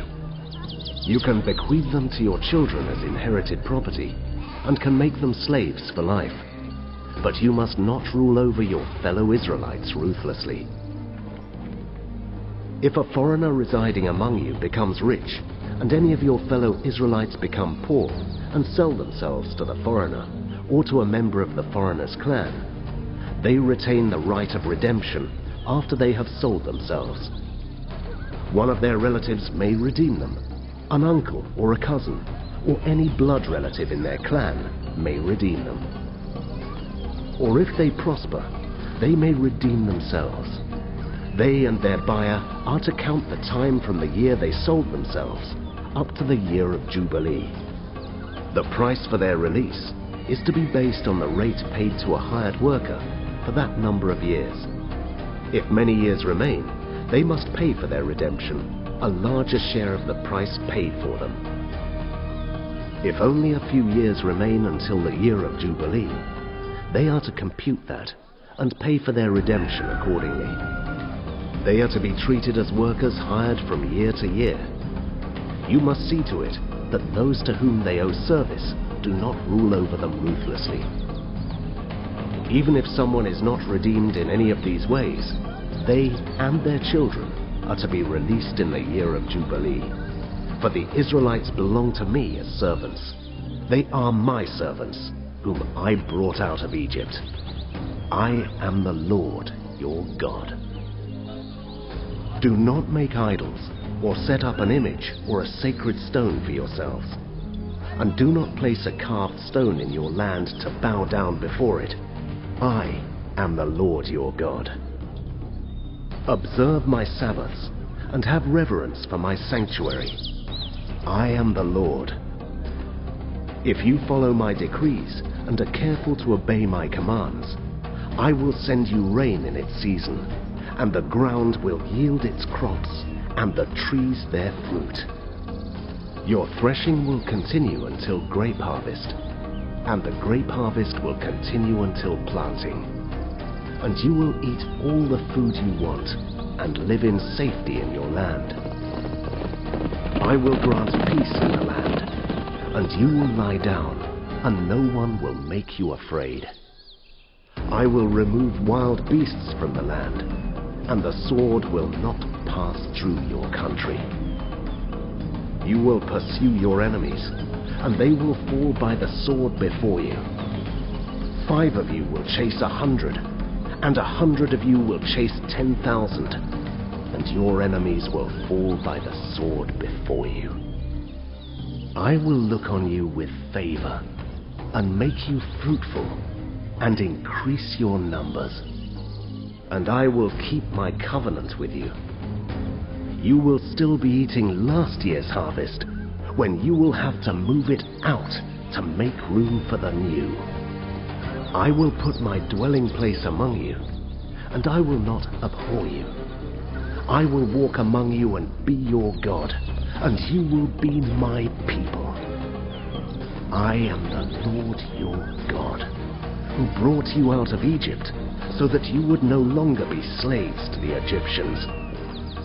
I broke the bars of your yoke, and enabled you to walk with heads held high.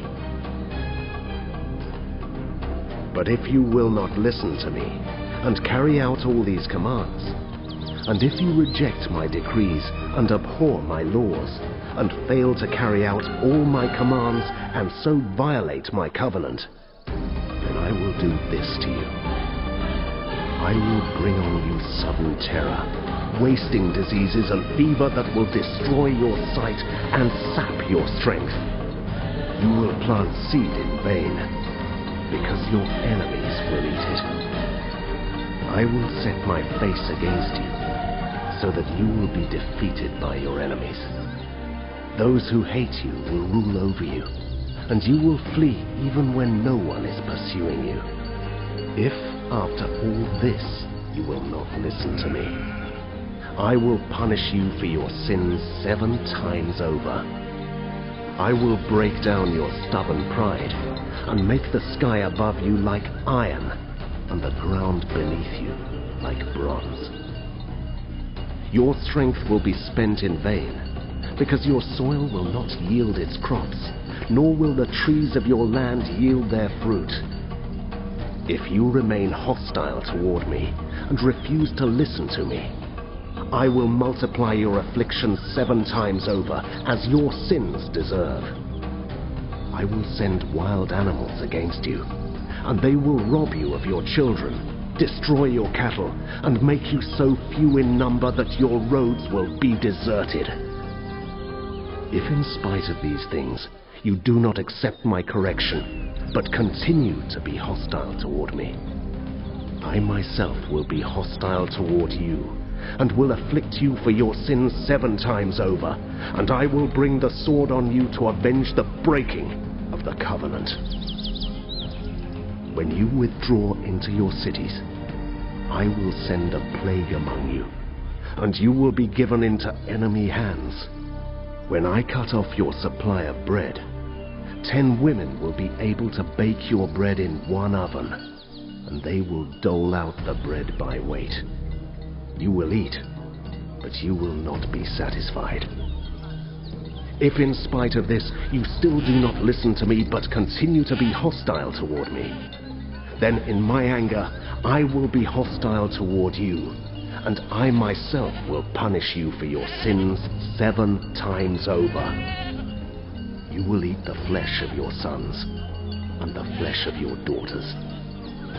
I will destroy your high places, cut down your incense altars, and pile your dead bodies on the lifeless forms of your idols, and I will abhor you. I will turn your cities into ruins, and lay waste your sanctuaries, and I will take no delight in the pleasing aroma of your offerings.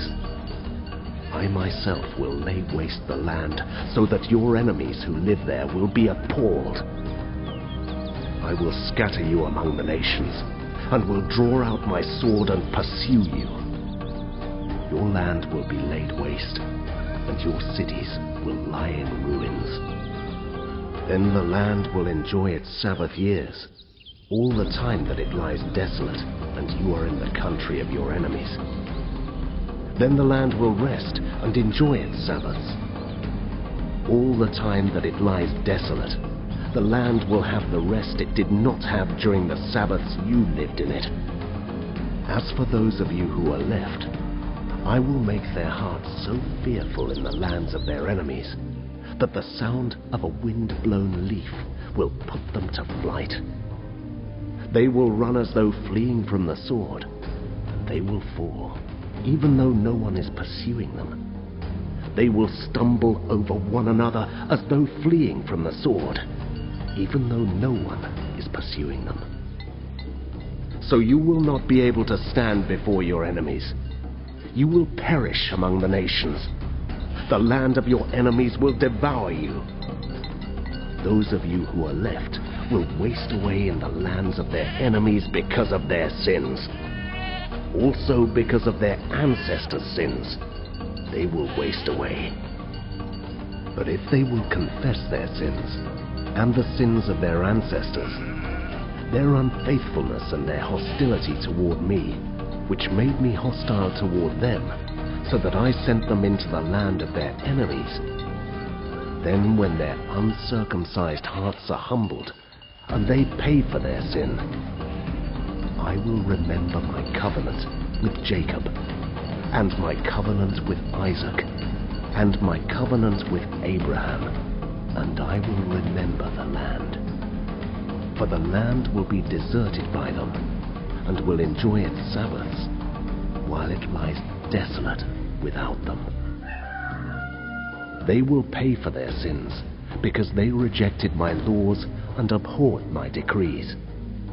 Yet in spite of this, when they are in the land of their enemies, I will not reject them, or abhor them, so as to destroy them completely, breaking my covenant with them. I am the Lord their God. But for their sake, I will remember the covenant with their ancestors, whom I brought out of Egypt, in the sight of the nations, to be their God. I am the Lord. These are the decrees, the laws, and the regulations that the Lord established on Mount Sinai between himself and the Israelites through Moses. The Lord said to Moses, "Speak to the Israelites and say to them, if anyone makes a special vow to dedicate a person to the Lord by giving the equivalent value, set the value of a male between the ages of 20 and 60 at 50 shekels of silver, according to the sanctuary shekel. For a female, set her value at 30 shekels. For a person between the ages of 5 and 20, set the value of a male at 20 shekels, and of a female at 10 shekels. For a person between 1 month and 5 years, set the value of a male at 5 shekels of silver, and that of a female at 3 shekels of silver. For a person 60 years old or more, set the value of a male at 15 shekels, and of a female at 10 shekels. If anyone making the vow is too poor to pay the specified amount, the person being dedicated is to be presented to the priest, who will set the value according to what the one making the vow can afford. If what they vowed is an animal that is acceptable as an offering to the Lord, such an animal given to the Lord becomes holy. They must not exchange it or substitute a good one for a bad one, or a bad one for a good one. If they should substitute one animal for another, both it and the substitute become holy. If what they vowed is a ceremonially unclean animal, one that is not acceptable as an offering to the Lord, the animal must be presented to the priest, who will judge its quality as good or bad. Whatever value the priest then sets, that is what it will be. If the owner wishes to redeem the animal, a fifth must be added to its value. If anyone dedicates their house as something holy to the Lord, the priest will judge its quality as good or bad. Whatever value the priest then sets, so it will remain. If the one who dedicates their house wishes to redeem it, they must add a fifth to its value, and the house will again become theirs. If anyone dedicates to the Lord part of their family land, its value is to be set according to the amount of seed required for it, 50 shekels of silver to a homer of barley seed. If they dedicate a field during the year of Jubilee, the value that has been set remains.